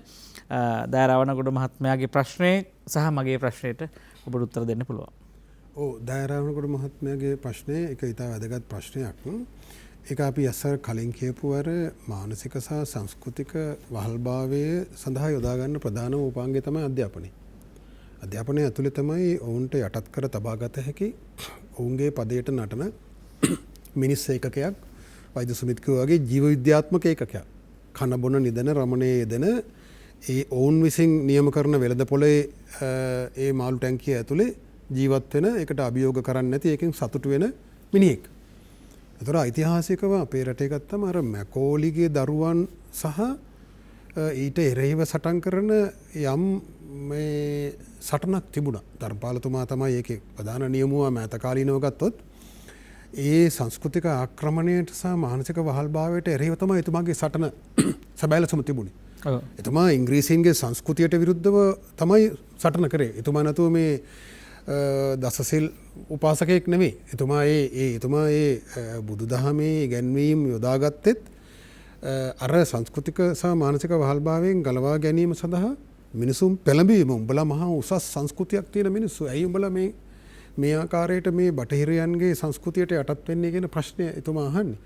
එතකොට ඒ ක්‍රියාවලිය පවත්වාගෙන යාමේදී අපේ අධ්‍යාපන පද්ධතිය අපි එක්තරා ආකාරයකට නිදහසින් පස්සේ මැකෝලිගේ දරුවෝ කළුසුද්දු පවත්වාගෙන ආපු ක්‍රමය වෙනස් කරන්න ආයි නැගිටීමක් සිද්ධ වෙනවා මේක ඇතුලේ. විශේෂයෙන් 56 අරගලයේ ඇතුලේ ආයි ස්වදේශිකත්වයට ඒ ජාතික නිදහස පිළිබඳව සංකල්පය ආයි සමාජය තුළ මතුවෙනවා. එතකොට ඊට අදාළ අංගෝපාංග වෙළඳපොළ අපේ රටේ ආර්ථිකය අධ්‍යාපනය ඒවා වෙනස් කරගන්නත් ලොකු මැදිහත් වීමක් එනවා. විශේෂයෙන්ම සුබිත් සඳහන් කළා වගේ සිරිමාව මැතිනිය සමයේ ඒ රාජ්‍ය පද්ධතිය ශක්තිමත් කරගන්න. බටහිර අධිරාජ්‍යවාදී රාජ්‍ය පද්ධතියෙන් ස්වාධීනව යම් පමණකට පවතින්න පුළුවන් ශක්තිමත් රාජ්‍යයක් ගොඩනගන්න අපේම කියලා හමුදාවක් අපි හදනවා. අපේ යම් බටහිරයන් අත්පත් කරගත දේපල අපි නැවත අත්පත් කරගන්නවා. අපේ තෙල් ටැංකි ටික අපි සල්ලි දීලා ඒක අපව ගන්නවා. ඒක ගිවිසුමකින් තිබුණු දේ ගන්න බැරි නම් අපි සල්ලි දීලා හරි ගත්තා. ඊළඟට අපේ නීති පද්ධතිය අපි හදා ගන්නවා. බටහිර රෝම ලන්දේසි නීතිය සම්පූර්ණයෙන් පදනමින් වෙනස් කරා කියලා නෙමෙයි මම කියන්නේ. හැබැයි යම් ආකාරයකට නීති පද්ධතිය ශක්තිමත් කරා. අපේ අධ්‍යාපනය ශක්තිමත් කරා. අධ්‍යාපනය තුළට අර ස්වාධීන මිනිහෙක් හදන අභිමානයේ ජාතික අභිමානයේ හදන අංගෝපාංග ඇතුල් කරා. හැබැයි ක්‍රමානුකූලව නැවත ඒක අපසු හරවන්න ඉතිහාසය ගැනීම ඉවත් කරනවා. ඉතිහාසයේ විෂය ඒ ආදී වශයෙන් සාහිත්‍ය විෂය ඉවත් කරනවා. එතකොට තමයි අර කියන සුමිත් කියන අර ජීව විද්‍යාත්මක සත්‍යය හදන්න පුළුවන් පුංචි කරන්න. ඒතර ඒකේ භයානකම ඊටාම සංකීර්ණම කෙනෙකුට පිළිගන්න අමාරු දේවල් පවා. ඒ කියන්නේ අපිව මේ පවුල කියන ඒකකයෙන් ඒ කියන්නේ මේ සමාජ සංස්කෘතික මිනිහා ජීව විද්‍යාත්මක මිනිහෙක් බවට පත් කරනවා. ඔහුට මේ සෛල තියෙනවා, පටක තියෙනවා, ඔහු ජීවත් වෙනවා. ඒකට නඩත්තු කරන්න කෑම අවශ්‍යයි, කෑම ගන්න සල්ලි අවශ්‍යයි. එහෙනම් වැඩ කරන්න ඕන. වැඩ කරන කර්මාන්තය මොකද්ද? වෙළඳපොළ මොකද්ද? ඒකේ යදවුම් කවුද තීරණය කරන්නේ? භාණ්ඩ මිලදී ගන්න කවුද? ඒ ඔක්කොම තීරණය කරලා තියෙනවා. ඒතර අපි මේ මැෂින් එකේ මහා ගෝලීය අධිරාජ්‍යවාදී මැෂිමේ යන්ත්‍ර සූත්‍රයක යන මුරිච්චයක් එක ක්‍රියා කරගන්නේ බවට පත් වෙලා ඉන්නවා. ඒ අතර අර වෙළඳ පොලේ පරිභෝජනවාදී මිනිස්සු බවට පත් වෙලා ඉන්නවා. ඉතින් ඒක කරන්න ඔව් යොදා ගන්න උපක්‍රම ගත්තොත් ගමගෙමෙතුමා අර කියන අධ්‍යාපන පද්ධතිය වෙනස් කරලා ඉතිහාසයේ විෂය අයින් කරලා වගේ දීර්ඝ කතාවක් තියෙනවා එක පැත්තකින්. ඒතර මේ සංස්කෘතික සහ මානසික වහල්භාවයට යොදා ගන්න දෙයක් තමයි අර සමාජයෙන් වියුක්ත මිනිහෙක් හදන එක. එතකොට ඒකේ වඩාත්ම ගැඹුරුම තැනට ගියාම පවුල කියන සංකල්පයට අභියෝග කරනවා. දැන් සුමිත් කිව්වා වගේ දැන් නීතියක් ගේනවා. ඒතර මව පියා කියලා හඳුන්වන්න බෑ. ඒකෙන් නිදහස සීමා වෙනවා. ඒකෙන් බැඳීමක් ඇති වෙනවා. ඔබගේ නිදහස ඔබ මවගෙනුත් පියාගෙනුත් නිදහස් වෙන්න ඕනේ. පවුලේ බැඳීමෙන් නිදහස් වෙන්න ඕනේ. සමාජීය බැඳීම් වලින් නිදහස් වෙන්න ඕනේ. සංස්කෘතික බැඳීම් වලින් නිදහස් වෙන්න ඕනේ. එතකොට තමයි ඔවුන්ට අර කියන ජීවිද්‍යාත්මක මිනිහා නිර්මාණය කරගන්න පුළුවන්. ඔවුන් කියන විදිහට කන බොන ජීවත් වෙන මිනිහා. ඒතොර යාගේ කිලෝග්‍රෑම් වලින් මස් කිලෝග්‍රෑම් කොච්චරද කියලා මැන්නම මේ මිනිහාගේ හැඩතල උස මැන්නම එහෙම ජීවියෙක් ඉන්නවා. ඒතොර ඒකේ ඊටාම සියුම් දෙයක් මම කියන්න මේක ගැඹුරු තේරුම් ගන්න. දැන් සුමිත් කියපු දේ සමහර රටවල සිද්ධ වෙලා තියෙනවා. දැන් නවසීලන්තයේ වගේ රටක රාජ්‍ය ලේඛනවල මව පියා කියලා අහන්නේ නැහැ. පළවෙනි දෙමව්පියා දෙවෙනි දෙමව්පියා. First parent second parent. ඒතොර ඒක ගැන සොයා බැලුවම හේතුව මොකද්ද? ඒ රටේ 0.0 ගාණක් ඉන්න සමලිංගික පවුල්වල දරුවන්ට ඒගොල්ලෝ හදා ගන්න දරුවන්ට ප්‍රශ්නයක් ඇති වෙනවා. මම කවුද පියා කවුද? ඒ ප්‍රශ්නේ අහපුවම ඒ දරුවට දුකක් ඇති වෙනවා කියන ඒ දුක නැති කිරීම සඳහා මේ පවුල කියන මහා සංකල්පේ විනාශ කරන්න මව සහ පියා ගැන කියන්න බෑ. ඒතර නීතියෙන් අඳුනගන්නේ පළවෙනි පියා දෙවෙනි පියා. ඒතර ඒ දෙන්න තමයි තීරණය කරන්නේ කවුද පළවෙනි පියා කවුද දෙවෙනි දෙමාපියා කවුද ෆස්ට් පේරන්ට් කවුද සෙකන්ඩ් පේරන්ට්. සමලිංග විවාහයකදී මේක විස්තර කරන්න ඕනේ නැහැ නේ. එතකොට ජීවිද්‍යාත්මක අම්මෙක් තාත්තෙක් නැහැ. ඒතර පිළිගැනීම තියෙන්නේ කවුද අම්මා කවුද තාත්තා. එතෙන්ට මේ ලෝකේ ගමන් කරමින් තියෙනවා. දැන් අපේ රට ගන්න මෑත කාලේනෝ පහුගිය අවුරුදු 10ක 20ක කාලේ ඉඳලා මේ පවුල කඩා හිරවන්න විශේෂ නීති ගෙනාව රාජ්‍යනෝන සංවිධාන ජාලයක් විසින් ඒක දිගට අරගෙන ආවා. අපි ඒ සම්බන්ධයෙන් දැනුවත් යම් සටනක හිටියා. 2005 මහින්ද රාජපක්ෂ මහත්මයා ගේ කාලේ මේ අතවසම ඊට පෙර එක වෙනස් වෙනවා. ඊට පෙර ගෙනාවා පනතක් මොකද්ද ගෘහස්ත ප්‍රචණ්ඩත්වයේ වැළැක්වීමේ පනත. නිකන් බැලු බැලමට හරි හොඳයි වගේ. ගෘහස්ත ප්‍රචණ්ඩත්වයේ භාර්යාවට තලන ස්වාමි පුරුෂයෙක් ඉන්නවා. ඒ නිසා මේ ප්‍රචණ්ඩත්වයේ වළක්වන්න ඕනේ. ඒක නීතියෙන් වළක්වන්න ඕනේ. ඊටාම හොඳ දෙයක් නේ මතු පිටින් බැලුවම. හැබැයි මේ පනතේ ඇතුලේ හරය මොකද්ද? මේ ඇතුලේ හරය පවුලක් තුළ ඇති වෙන කුඩා ගැටුමක් පොලිසිය දක්වා ගිහිල්ලා දරු පවුල් පවා අනාථ නිවාස වලට අරගෙන යන අධිකරණයේ මැදිහත් වෙලා මේ පවුල දුරස් කරන්න නීතිමය බාධක පනවන ක්‍රියාවලියක් තමයි මේ නීතියෙන් අතුල් කරන්නේ. ඇත්තට මේක පවුල් මේ ගෘහස්ත ප්‍රචණ්ඩත්වයේ වැළැක්වීම හා පවුල රැකීමේ පනතක් නෙවෙයි. පවුල් කඩා හිරවීමේ පනතක්. හැබැයි ඒක ගේන්නේ සුද්දා නෙවෙයි. අපේ මේ කළු සුද්දෝ ගේන්නේ. එතකොට ඒකට එරෙහිව සටනක් කරාම ඒක යම් ප්‍රමාණයකට ඒකේ නරක දේවල් අයින් කරගත්තා. දැන් ඔබ විශ්වාස කරන්න පුළුවන් මේ ආණ්ඩුව ඇවිල්ලත් දැන් මේ පනත් දෙකක් නැවත ගේනවා. මොකද්ද? එක පනතක් ගේනවා අර කියන ගෘහස්ත ප්‍රචණ්ඩත්වයේ වැළැක්වීම පනතට සංශෝධන. මොනවද මේකේ තියෙන්නේ? මේකේ තියෙන්නේ තවදුරටත් පොලිසියට මැදිහත් වෙන්න. තවදුරටත් රාජ්‍ය සංවිධාන වලට මැදිහත් වෙලා. පවුලේ ගැටුමක් ආපුවම උඹ ඉවසගෙන ඉන්න එපා. භාර්යාවට කියන්න. උඹ ඉවසන් ඉන්න එපා. උඹට එහෙම බනින්න බෑ. එහෙම රණ්ඩුවක් ඇති වෙන්න බෑ. අපේ රටේ 30%ක විතර පවුල් වල එහෙම ගැටුම් තියෙනවා. ඒත් ඒ දෙමව්පියෝ ඒ අම්මා විශේෂයෙන්ම ඒවා විඳ දරාගෙන දරු පවුල රැකගෙන දරුවෝ උස්මහත් කරලා මේ සමාජයේ යහපත් තැනකට ගේන්න මහ විශාල අරගලයක් කරනවා. ඒතර ඒ අම්මට කියනවා උඹ ඒ අරගල කරන්න එපා. ඒ ස්වාමියාගේ ප්‍රශ්නේ හරි පවුලේ ප්‍රචණ්ඩත්වයේ හරි කියලා නෙමෙයි මම කියන්නේ. ඒ තියෙන යථාර්ථය තුළ අපිට තියෙන උත්තරේ වෙන් වෙලා දරු පවුල් කඩා හිරලා දරු අනාථ නිවාසයට යවන්න එක නෙමෙයි. ඒකට උත්තරයක් අවශ්‍යයිනේ. ඔව් මේක තමයි ඒගොල්ලෝ දෙන උත්තරේ. මේ උත්තරේ තමයි ගැටුම් තියාගෙන පවුල ඇතුලේ ජීවත් වෙන්න එපා. බල වෙන් යලා දරුවෝ යවපන් අනාථ නිවාසයකට. හරි? එහෙම නැත්නම් පුළුවන් නම් වෙන කසාදයක් කරගනින් දරුවා ගැන හිතන්න එපා. මේක තමයි මේ අපිට දෙන උත්තරේ. ඒ උත්තරේ ඔබ හිතන්න දැන් එක පැත්තකින් මේ වැනි ආණ්ඩුවක් ඇවිල්ලත් එවැනි තැනට තල්ලු කරන්න පුළුවන් වෙලා තියෙනවා. මේ නිලධාරි පන්තියක් ඇතුලේ රාජ්‍ය නොවන සංවිධාන වලට විශාල ඒ ඔවුන්ගේ පවත්වාගෙන ආපු ක්‍රමය ආණ්ඩු වෙනස් වුණා කියලා ලොකුට වෙනස් වෙලා නැහැ. එතකොට අර කියන පනත ගේන ගමන් තව පනතක් ගේනවා මොකද්ද? පෞල් පනත සංශෝධනය කරනවා. මොකද්ද ඒකේ? මේ දෙක එකට ගන්න ඕන. ඒතර ඒකේ මොකද්ද කරන්න දෙන්නේ? දැන් දික්කසාදයක් ඉල්ලුවම උසාවියකින් මේක හරි ගැඹුරු කාරණයක් හිමින් තේරුම් ගන්න ඕන දෙයක්. ගත්තම නීතියේ අවස්ථා 3ක් විතරයි තියෙන්නේ. ඒ කියන්නේ ද්වේෂ සහගත හැර යාම. ඊළඟට ලිංගික දුබලතාවය. ඊළඟට අනාචාරයේ හැසිරීම. මේ අවස්ථා 3 ඔප්පු කරොත් තමයි ඔවුන්ට මේ දික්කසාද වීමේ අවසර ලැබෙන්නේ. නැත්නම් ඔවුන් දුරස් වෙලා හරි මේ දරුවෝ වෙනුවෙන් ජීවත් වීමේ සංස්කෘතියක් මේ රටේ තියෙනවා. සමහර ඒවා අපි දන්න අපේ අඳුරන මහේස්ත්‍රාත්වරු කියනවා මේ නඩු ඇද ගියාමත් යහපතක් වෙනවා. සමහරලාට උන් සමාදාන වෙලා නැවත මේ දරුවෝ ලොකු වෙලා දරුවෝ දැක්කම හිත වෙනස් වෙලා ආයි පවුල් යහපත් තැනට ඇවිල්ලා තියෙනවා. ඒක දැන් මොකද්ද මේ කරන්න හදන්නේ? දැන් මේ පනත සංශෝධනය කරනවා. දැන් මේ පනත සංශෝධනය කරන්න දාලා තියෙනවා අමාත්‍ය මණ්ඩලයේ අනුමැතිය තාම ලැබිලාද මට හරියට කියන්න බෑ. අමාත්‍ය මණ්ඩලයට ඉදිරිපත් කරා කියන එක මට සාතිකයි. මොකද්ද? අර කියන කරුණු තුනට අමතරව විනිශ්චයකාරවරයා තීරණය කරනවා නම් මේ දෙපාර්ශවයේ පෑහෙන්නේ නැහැ පාහන්න බෑ කියලා එහෙනම් වෙන් වෙන්න අවසර දෙන්න. මේ එන්ජිஓකාරයෝ කියන්නේ අකමැත්තෙන් ඉන්න එපා. වෙන්ගල යන්න. පවුල කඩන්න. ඒතර මේ පවුල් කඩාහිරවම කියන එක මේ සංස්කෘතික යටත් කිරීමේ මානසික යටත් කිරීමේ ප්‍රධාන උපාංගයක්.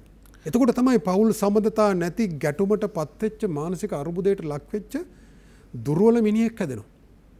ඔහු අර කනබොන පරිභෝජනය කරන මිනිහා.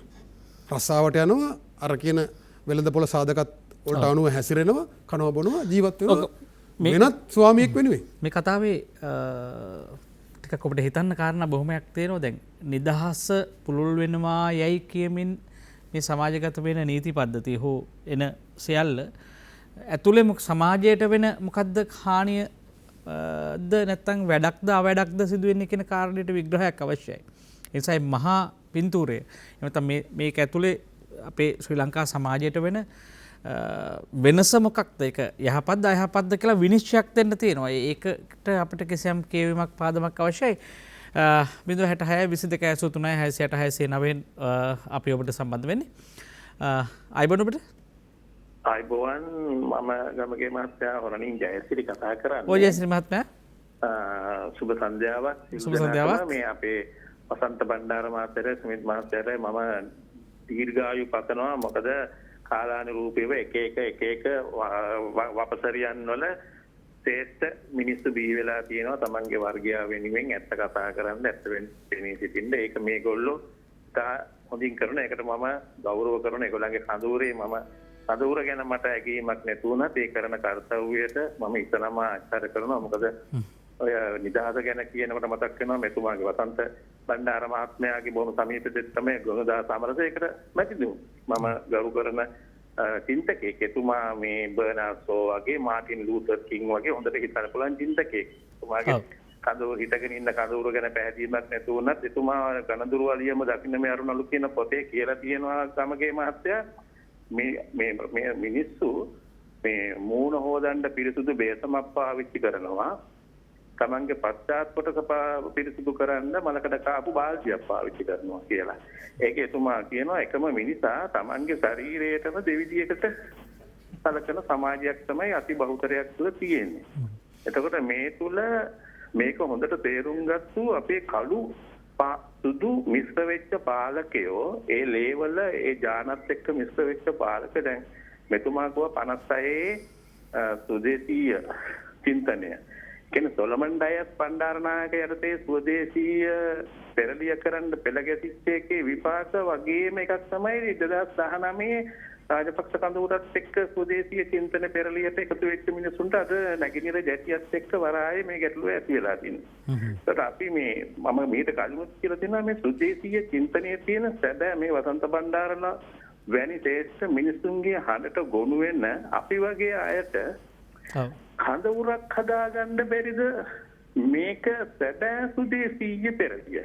මේක මේ කළු සුදු මිශ්‍ර වෙච්ච ජාන වලින් ආපු එවුන්ගේ රදල වැඩවසම් අනපනත් වලට යටත් වෙන්නේ නැතුව අපේ සැබෑ මහ පොළවේ හඬ මේ ශ්‍රී ලංකා භූමියේ හඬ සැබෑවට ගොඩනගන්න පුළුවන් එකක් කවදද එන්නේ? එදාට නම් මේ ජාත්‍යන්තරයේ උපක්‍රම වලට අහුවෙන්නේ නැති නායකයෝ පහළ වෙයි. අපිට හරි කනගාටුයි මේ නිදහස සමරන්න අතළඟ තියෙද්දි මේ දැනුත් මම අද දැක්කා පෙරහුරු කරනවා අපේ දෙබලුන්ව ගෙනලා දාලා ඌේ තියාගෙන මේවා අපි අවුරුදු ගාණක් තිස්සේ දැක්ක ගමගේ මහත්තයා අපිට ලැබිච්ච කේල් මලක් නෑ. කොහෙද අපේ ප්‍රෞಢත්වය? අපේ සભ્યත්වය කොහෙද තියෙන්නේ? ගෑනු හෙළුවෙන් යන්නේ කොළඹ. මේවා පාලකයෝ දැකලා දැක්කේ නෑ වගේ යනවා. මොකද ඒගොල්ලන්ට ඕනේ මා කඳුරේ මදුස්ස වෙඩි තියලා මරලා කුඩු ඉවර වුණා. ඊට වඩා වැඩි ප්‍රමාණයක් අවු වෙනවා. මේ මිත්‍යාව කරා ගෙනියලා අපිට සැබෑ නිදහසක් සමරන්න බැහැ නේද කියන තැන තමයි මම හිතන්නේ. මම දන්න මගේ අදහස හරිද වැරදිද කියලා. බොහොම ස්තුතියි. ඔබ සමහරට මේ සමරන්න සූදානම් වෙන නිදහසට එහි දෘෂ්ටිය සකස් කරන්න ඔබගේ කතාවත් හරි වටිනවා කියලා අපිට හිතෙනවා. මේ ජාතිය ප්‍රබෝධයට පත් කරන්න ඕන වෙලාවක් මේ වෙලාව. ගොර නින්දක හැකිලිලා නිදනකොට ජනතාව ජැටිය විතරක් නෙවෙයි රටම විකුණන්න ඉඩ තියෙනවා. ඒ නිසා මේ සුමිත් මහත්මයා දැන් අපිට එතුමත් හරවනවා සංවාදයත් අපි හරවන්න හිතුමුත් හැරෙන්න එතුමා හරවන්න හැරෙව්වා. දැන් ඇත්තට මේ මහා මේ සංකල්පය නැත්නම් නිදහස පිළිබඳ සංකල්පය සතුරාගේ ස්වභාවය සතුරාගේ හැසිරීම නොදැනෙන තාක්කල් අපිට සටනක් තියෙනවා කියලා අපි දන්නේ නැහැනේ. දැන් මිනිස්සුන්ට තේරෙන්න බෑ වහලා වහලෙක් කියලා. දැන් එතකන් ඔහුගේ මේ සටන ආරම්භ කරන්නේ සුමිත් මහත්මයා. දැන් අපි දැන් මේ අභිනව දේශපාලන කණ්ඩායම් නැත්නම් නායකයෝ පත් කළේ පාලකයෝ පත් කළේ දීර්ඝකාලීනව මේ සංවාදය පෝෂණය වුණායයි කියලා හිතලා ආපහු බලනකොට සංවාදේ වැඩිලා නැහැ වයි කියලා තේරෙනවා. මේ අපි කතා කරපු සංවාදේ මට හිතෙන්නේ දැන් මෙතනින් එහාට කාලේ අපි පාවිච්චි කරමු. දැන් පැහැදිලිවම අපි මේ සමද්ද අසමද්ද කියන කාරණේ අපි ගන්නෙ නෑ. මොකද අපිට ලෝකේ ගලවා ගැනීමට අවශ්‍ය මිතුරු කඳුරක් මිසක් සතුරු කඳුරක් නෙවෙයි. ඒතන මිත්‍රත්වයේ කඳුර පෝෂණය කිරීම සැබෑ ප්‍රගතිශීලී දේශපාලන මිනිසුන්ගේ වගකීම කියලා අපි තාම විශ්වාස කරනවා. සුමිත් මහත්මයා දැන් මේ වර්තමාන තත්වයේ ඇතුලේ දැන් නව නිදහස් සටනට නව ආණ්ඩුවක්නේ හැදිලා නව ආණ්ඩුවට තියෙන අභියෝග මොනවද මේ වෙලාවේ? ප්‍රශ්නේ පොදුයි. ඒ ටික අපි කතා කරලා යුතුමයි මේ වෙලාවේ. ඔව් ඉතින් මෙහෙමයි අර අලුත් බෝතලයට පරණ වයින්නේ අපි දාලා තියෙන්නේ. දැන් මේ තුමා කතා කරපු කියපු ඒ කිපු 50 ලෑස්ති කරගෙන හදලා තිබිච්ච ඒ අමාත්‍යාංශවල තිබිච්ච ඒවා අලුතෙන් එන එකන අතරත් අස්සන දාලා ආයි ගහනවා නේ. එතකොට මේ අලුත් බෝතලයට දාලා තියෙනවා පරණ වයින්මයි. නිදහසේ කතාවත් එහෙමමයි. නිදහසේ කතාවත් එහෙමමයි. ඉතින් ඒ වගේම සමහර අය උගුරට හොරා බේත් කරනවා. හරි සමහර අය ගොළුව කසාය බීවා වගේ ඉන්නවා. පාලකයෝ සමහර අය. ඒකට මේ පීඩනය මේ ජාත්‍යන්තර වශයෙන් මේ ප්‍රාග්ධන හිමිකාරීත්වයේ ඒ මුදලාලිලාගේ පීඩනය ගෙල සිර කරන පාලකයන්ගේ ගෙල හිර තත්ත්වයට ඇවිත් වෙලා තියෙනවා. ඒක නිසා අපිට දැන් අද උදාහරණයක් කියලා ගත්තොත් ආර්ථික වශයෙන් හොඳටම අපි හිර වෙලා ඉන්නේ නේ. එතකොට මේ පැත්තෙන් මේ අර වල්බూరు නිදහස ගැන කතා කරන Facebook වල ගත්තාම අපි දන්නවා මේ කණ්ඩ දීවව. හරිද? වැක්සින් ගෙනල්ලා ගහපියව. මේ තව වැක්සින් ගහන්න හම්බෙන්නේ 2025 වෙනකන්. හරිද? ඔය නිකම් ඔය සෙරමෝනියල් වැක්සින් ටිකක් ගෙනත් තියෙනවා. හැබැයි මේක 70%ක් සමස්ත ජනතාවට ගහන්න ඕන මේකෙන් යම්කිසි ආවරණයක් ගන්න. එහෙම නැත්නම් 50%ක් ගහලත් වැඩක් නැහැ. ඒතකොට මේ වැක්සින්ස් වලින් ආවරණය වෙනවයි කියන එක ඒක මම නෙමෙයි ඒක මේ ඒ වැක්සින් පිළිබඳ දන්න විශේෂඥයන්ගෙන් අහලා බලන්න. ඒක දැන් ඒ වගේම ඇමරිකාවේ ඇමරිකන් විශේෂඥයා මේ ඩොක්ටර් ෆෝචි කියනවා ඇමරිකාවට 90%ක් ගහන්න ඕනලු. ඒතකොට ජනතාවගෙන් 90%ක් ගහනකම් මේකෙන් ගොඩ වෙන්න බෑ. අද අපේ වැක්සින් ගහපු කට්ටිය කියනවා ගහලාගෙන මේ වැක්සින් ගැහුවට මාස් දාගෙන යන්න ඕන දුරත්වභාවය තියාගන්න ඕන ඔක්කොම අර තියනවා කියනවා. ඒතර දැන් සාමාන්‍ය මිනිහෙක් කියන්නේ අකෝ වැක්සින් ගහගත්තට පස්සේ මම මේක නැත්තම් මොකටද මම මේක ගහන්නේ කියන එක හිත හිතෙනවනේ. ඒතකොට මේ හැම එකම එකට එක බත් වෙලා මම ඉස්සෙල්ලා කියපු කතාවත් එක මේකේ තාම වැක්සින් එකෙන් හොඳද මේකෙන් ගොඩ යයිද නැද්ද කියන නෑ. හැබැයි අර වල්බూరు නිදහස තියෙන හිතන් ඉන්නවා මේක ඔක්කොම නිකන් දෙන්න ඕන ඔක්කොම මේක කරන්න ඕන ආණ්ඩුවක් කරන්න ඕන. එතකොට දැන් තමන්ගේ ආණ්ඩුවක් ආපුවම කරපුවම ඒක හරි අනිත් ආණ්ඩුවක් ආපුවම ඒක කොහොම වැරදි වැරද්ද හැටියට දකින්නේ නැතුව දැන් උදාහරණයක් කියලා ගත්තොත් දැන් සමහර අයට කියනවා දැන් පහුගිය ආණ්ඩුවේ කියපුවා නෙමෙයි දැන් කියන්නේ කියලා. ඔව් ඇත්ත එහෙම ප්‍රශ්නයක් තියෙනවා. එහෙම ප්‍රශ්නයක් තියෙන මේ අපි අතා කරන මේ නිදහස හිර කරලා තියෙන මේ අපිව යටත් කරලා තියෙන මේ බල පරාක්‍රමය තුනේ. දැන් උදාහරණයක් කියලා ගත්තොත් දැන් අපි ස්වෛරී නම් අපි නිදහස් නම් ඔය නැගිහිර ජැටිය දෙන්න කියලා අදානිට දෙන්න ඕනයි මේ කියලා මේ හැප්පෙනකොට අර ඇමරිකානු තානාපතිය මොකටද කියන්නේ ඒක දෙන්න ඕනයි කියලා. මොකද්ද එතුමීට තියෙන මේකේ තියෙන සම්බන්ධය? ඒතර ඒක ඉන්දියානු අදානි සමාගමට දීම යෝග්‍යයි අනුමතය කළ යුතුයි කියලා කියනවා. එතකොට එතුමීට මොකද්ද තියෙන මේකේ? තොර මේ තමා ඩිප්ලොමැටිකලි හරිද රාජතාන්ත්‍රීකව යට කිරීම හරිද එතොට අපි හරි පැදිල් දැන් අපිටක් මේ දැන් අපි දැන් සංකල්පීය තලයෙන් බිමට බැස්සොත් එහෙම දැන් අපි දන්නවා මේ අපි මම හිතන්නේ නිතර කියන කතාවක් අපේ සිල් පද කැඩුනට ආය සිල් ගන්න. ඒ කියන්නේ අපි නිර්වාණය පිළිබඳව ඒ පරම ශාන්තිය සැපත පිළිබඳව බෞද්ධයා තුල තියෙන ඒ පරම අදිෂ්ඨානය සහ බලාපොරොත්තු. ඒතකොට දැන් මේ සමාජවාදී කඳවුරු වල යහපත් සමාජයක් යහ කියන වචනේ නරක වෙන්න පුළුවන් හොඳ සමාජයක් කියලා ගමුකෝ. හොඳ සමාජයක් හැදීම පිළිබඳ චේතනාව තාම තියෙනවානේ. ඒ නිසා තාමත් ලෝකේ එවැනි දේශපාලන චින්තකයන් සහ විචාරකයන් ඉන්නවා. සහ බලාපොරොත්තු සහිත මිනිසුන්. දැන් ප්‍රශ්න මණ්ඩලවත් මේකේ ප්‍රශ්නේ.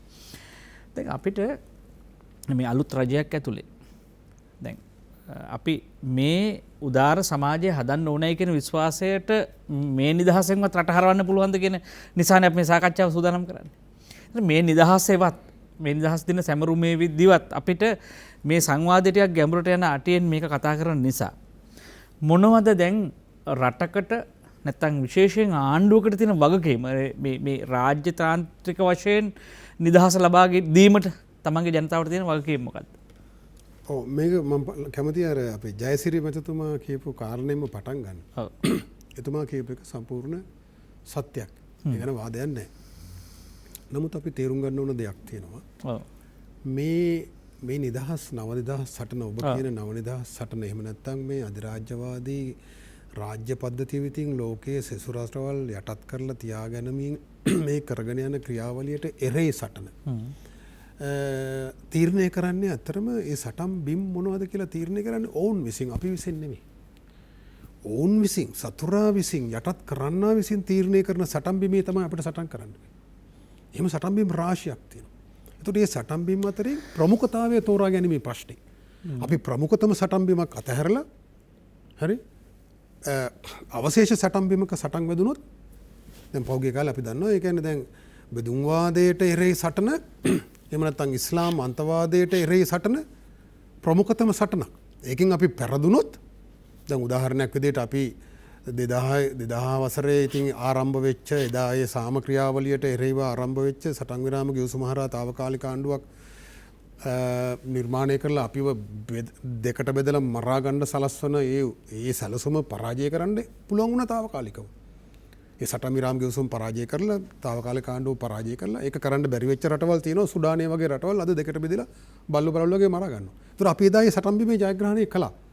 හැබැයි ඒ සටන් බිම අපි හරියට තේරුවේ නැත්තම් අපි ඒ සටන් බිම එසේම තියෙද්දි වෙනත් සටන් බිමක තේරුවා නම් දැන් පසු කාලෙනම අපි දැක්කා මේ මහා සටන් බිම වෙනුවට තව කුඩා සටන් බිම් ප්‍රමුඛතම සටන් බවට පත් කරගත්තා. ඒකත් අධිරාජ්‍යවාදීන් විසින්ම අපිට දෙන එක්තරා විදිහක ලණුවක් මග වැරද්දවීමක්. දැන් දූෂණ වංචා හැරේ සටන ගන්නකො. දූෂණ වංචා හැරේ සටනක් තමයි. ඒකත් අධිරාජ්‍යවාදීන් විසින් ඔවුන්ගේ විවිධ සංවර්ධන ව්‍යාපෘති හරහා අපිට අපි මත පටවපු පරිපාලන අර්ථ ක්‍රමයක් ඇතුළේ තමයි ඔය කියන දූෂණ වංචා සිදු වෙන්නේ. හැබැයි ඒක ප්‍රමුඛතම සටන වුණාම අර අපිව විශාල අගාධයකට ඇද වැටෙන අපිට විශාල අනතුරක් සිදු වෙන අපි බරපතල ලෙස දුර්වල කරන්න නියම වෙච්ච සටන් බිමේ අපි පරදිනවා. ඒ නිසා මෙන්න මේ සටන් බිම් තේරුම් ගැනීම. ඒ සටන් බිම් තුල සතුරා ක්‍රියාත්මක කරන ආකාරය තේරුම් ගැනීම ප්‍රමුඛතාවයේ තේරුම් ගැනීම කියන එක ඉතාම වැදගත්. නැත්තම් අපිට වරදිනවා. ඒතර මේ සටන් අපි මේ අපේ රටේ ආණ්ඩුව කියන්නේ අර මහා අධිරාජ්‍යවාදී රාමුව ඇතුලේ ඔවුන් විසින් හදලා තියෙන සටන් බිම ඇතුලේ ඒක පරිපාලනය කරන පිරිසක්. අර කුඩා මාළු ටැංකියේ අයිතිකාරය කියලා කමන්නේ. රයිට්. එතකොට මේකට අපිට తాවකාලිකව අපිට සමහරට පේන්න පුළුවන් ඔහු තමයි අපේ සතුරා කියලා. අපි පන්ති සටන කියන සටනට ආශ්‍රිතව බැලුවොත් ඒ පන්ති සටන කියන එකත් අධිරාජ්‍ය විරෝධී අරගලයේ තුලම තියෙන සටනක් තමයි. ඒතර සමාජවාදී රාජ්‍යයක් නිර්මාණය කිරීමෙන් පන්ති සටන යම් අන්තර්කාලීන මට්ටමකට ජයග්‍රහණයක් ලබා ගන්නවා. ඒක ඉතින් කොමියුනිස්ට් සමාජයක් කියන සමාජයක් ඇතුළේ තමයි ඒක සම්පූර්ණයෙන් ජයග්‍රහණය කරන්නේ. ඒක තාමත් අද ලෝකයේත් යම් කල්පිතයක් පමණයි.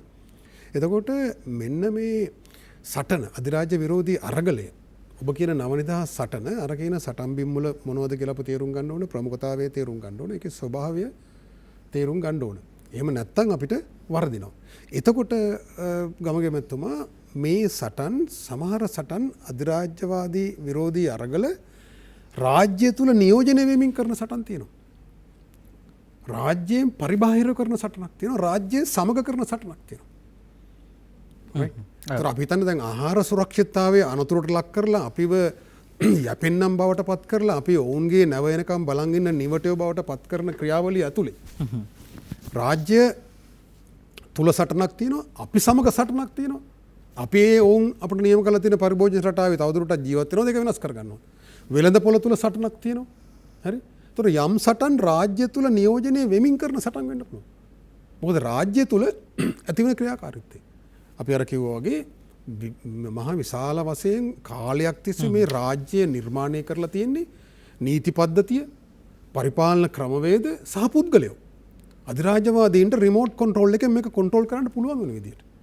අපි හිතන්න දැන් අපේ අධ්‍යාපන පද්ධතියෙන් බාගෙට මොලේ හොදපු කෙනෙක් වෙනත් ශිෂ්‍යත්වයක් දීලා අපි අරගෙන යනවා. මේ හැමෝට පොදු දෙයක් නෙමෙයි. මම කියන්නේ මේ පොදු ඔවුන්ගේ පොදු උපක්‍රම ගැන මම කියන්නේ. අරගෙන ගිහිල්ලා ඔව්ව මොළ සෝදලා පශ්චාත් උපාධියක් දීලා මෙහාට එවනවා. ඔහු භාණ්ඩාගාරයේ ලේකම් බවට පත් කරනවා. දැන් අද අපිට වෙලා තියෙන වෙනස් පැත්තිය. එහෙම මොළ සෝදාගත්ත නිලධාරියෙක් අවුරුදු 20ක් තිස්සේ මේ රටේ බරපතල තීන්දුව తీරන ගන්නවා. එතකොට මහා තුවක්කු අවශ්‍ය වෙන්නේ මහා විශාල වශයෙන් මහජනයා මර්ධනයට ලක් කරලා බලපෑම් කරන්න අවශ්‍ය නැහැ. මේ එක පුද්ගලයෙක් ලවා යතුරක් කරකවලා මහා විශාල වෙනස්කම් කරනවා. වෙළඳ පොළ තුල වෙනස්කම් කරනවා. තිරිඟු පිටි වලට බදු සහනය දෙනවා. සහල් වල මිල පාලනය කරලා බෙල්ල හිර කරලා ගොවියයි කර්මාන්තකරුවයි හිර කරනවා. ආනයනික සීනි වලට සානාධාර දෙනවා බිලියන දහස් ගණනින් ඒ වෙළඳ අතට යනවා. එතකොට මෙන්න මේ වෙළඳ ටිකක්ගේ උමනාව මත ක්‍රියා කරන නිලධාරියෙක් හදලා තියෙනවා. ඒ නිලධාරියා මහා බලවත්. ඔහු නිල නොවන ජනාධිපති කෙනෙක් විදිහට කටයුතු කරනවා. එතකොට මෙන්න වෙළඳ පොළ අධිරාජ්‍යවාදීන්ට ඕන විදිහට හදලා තියෙනවා. එතකොට ඒකට එරේ සටන ආණ්ඩුව ඇතුළෙත් තියෙනවා. ආණ්ඩුවට පරිබාහිරවත් තියෙනවා. අපේ ජීවිත ඇතුළෙත් තියෙනවා. අපි ඒකට යටත් වෙලා ඒ කියන විදිහට ජීවත් වෙනවද නැද්ද කියන එක. සංකල්පීය වශයෙන් මේ කතා බහ කරන්නේ සමස්ත ක්‍රමයේම වෙනසක් පිළිබඳව නෙවෙයිද මා ඒක නැවත පැහැදිලි කිරීමට ප්‍රශ්නය අහන්නම්. ඒ තමයි දැන් මේ කුඩා සටන්වල එල්ලී සිටීමෙන් කිසිම පළක් නැහැ. එතකොට මේ දැන් මේ දැන් සංකල්පීය වශයෙන් මේ මහා නවලිබරල් ආර්ථිකයේ රාමුවේ හැසිරීම මේ මාදිලේ හැසිරීම විසින් මේ කුඩා ප්‍රශ්න ඇති කරන්නේ. ඒකට හැමෝම ඉන්නේ මේ ප්‍රශ්නවල ඒ කියන්නේ එහි ඇති කරන ප්‍රතිඵලවල එල්ලන්නේ. ඒකට මේක වෙනස් වෙන්න නම් අපි වරාය සටන හෝ තවත් කුමන හෝ සටනක් හෙට තව එකක් ඒ බිමට හෙට තව ඉඩම් පිළිබඳ ප්‍රශ්නයක් ඒ හෙට තව ගිවිසුමක් ක්‍රියාත්මක කළා මුළු රටම මේ වෙනස් වේ. ඒකට අපි මේ වගේ එල්ලිලා ඉඳීමෙන් පළක් තියෙනවා. එහෙමත් තමයි සමස්ත ක්‍රමය මේ නවලිබරල් ආර්ථිකයේ හැසිරීම කියන එකට අපට ප්‍රහාරාත්මකව සංවිධානය වෙන්න බැයිද? ඒක ඔය කියන පන්ති සටන නෙවෙයිද? නෑ ඒ ඔබ කියන මතය නියෝජනය කරන යම් මේ වාමාංශික පක්ෂ සහ පුද්ගලයන් සිටිනවා. මොකද ඔවුන් විශ්වාස කරනවා මේ පන්ති සටන තුළින් අධිරාජ්‍ය මේ පන්ති සටන තුළින් සමාජවාදය ගොඩනැගීමෙන් මේ කෙලවර වෙනවා. මේ අධිරාජ්‍යවාදී යටත් කිරීමේ ක්‍රියාවලිය එතනින් අවසන් වෙනවා කියලා. න්‍යායාත්මකව අපි ඒක පිළිගන්නේ නැහැ. අපි පිළිගන්නේ ඒ සටනත් සටනක්. ඒ සටනින් යම් සටන් බිම් ජය ගන්න පුළුවන්. ඒක අත්‍යවශ්‍ය සටනක්. හැබැයි ඒක මේ අධිරාජ්‍යයේ මහා අධිරාජ්‍ය විරෝධී අරගලයෙන් වියුක්තව තියෙන එකක් නෙවෙයි. ඒකට එළියෙන් තියෙන එකක් නෙවෙයි. ඒකට විකල්පයක් නෙවෙයි. මේක ජයගත්තා කියලා මේ සටන ජය ගන්න පුළුවන් වෙන්නේ නැහැ. ඒක මේ සටන ඇතුලේ තියෙන. පන්ති සටන කියන එක මේ කියන ප්‍රාග්ධන හිමියා විසින් පීඩිතයා කම්කරුවා යටත් කිරීම ඔහු දිගටම ප්‍රාග්ධනයේ වහලෙක් බවට තබා ගැනීමට එරේ සටන නිරන්තර සටනක්. හැබැයි ඒ සටනට ප්‍රමුඛතාවය දීලා අපි අධිරාජ්‍යවාදීන් විසින් අපිව යටත් කරන්න දුර්වල කරන්න අපිව විනාශ කරන්න යොදා ගන්න වෙනස් සටන් බිම අපි අවතක්සුරු කරනවා නම් ඒවා අතහැරලා දානවනම් අපි ඒකට ගොදුරු වෙනවා. එතකොට මේ හිතන්නකෝ දැන් අපි මෙහෙම හිතන්න.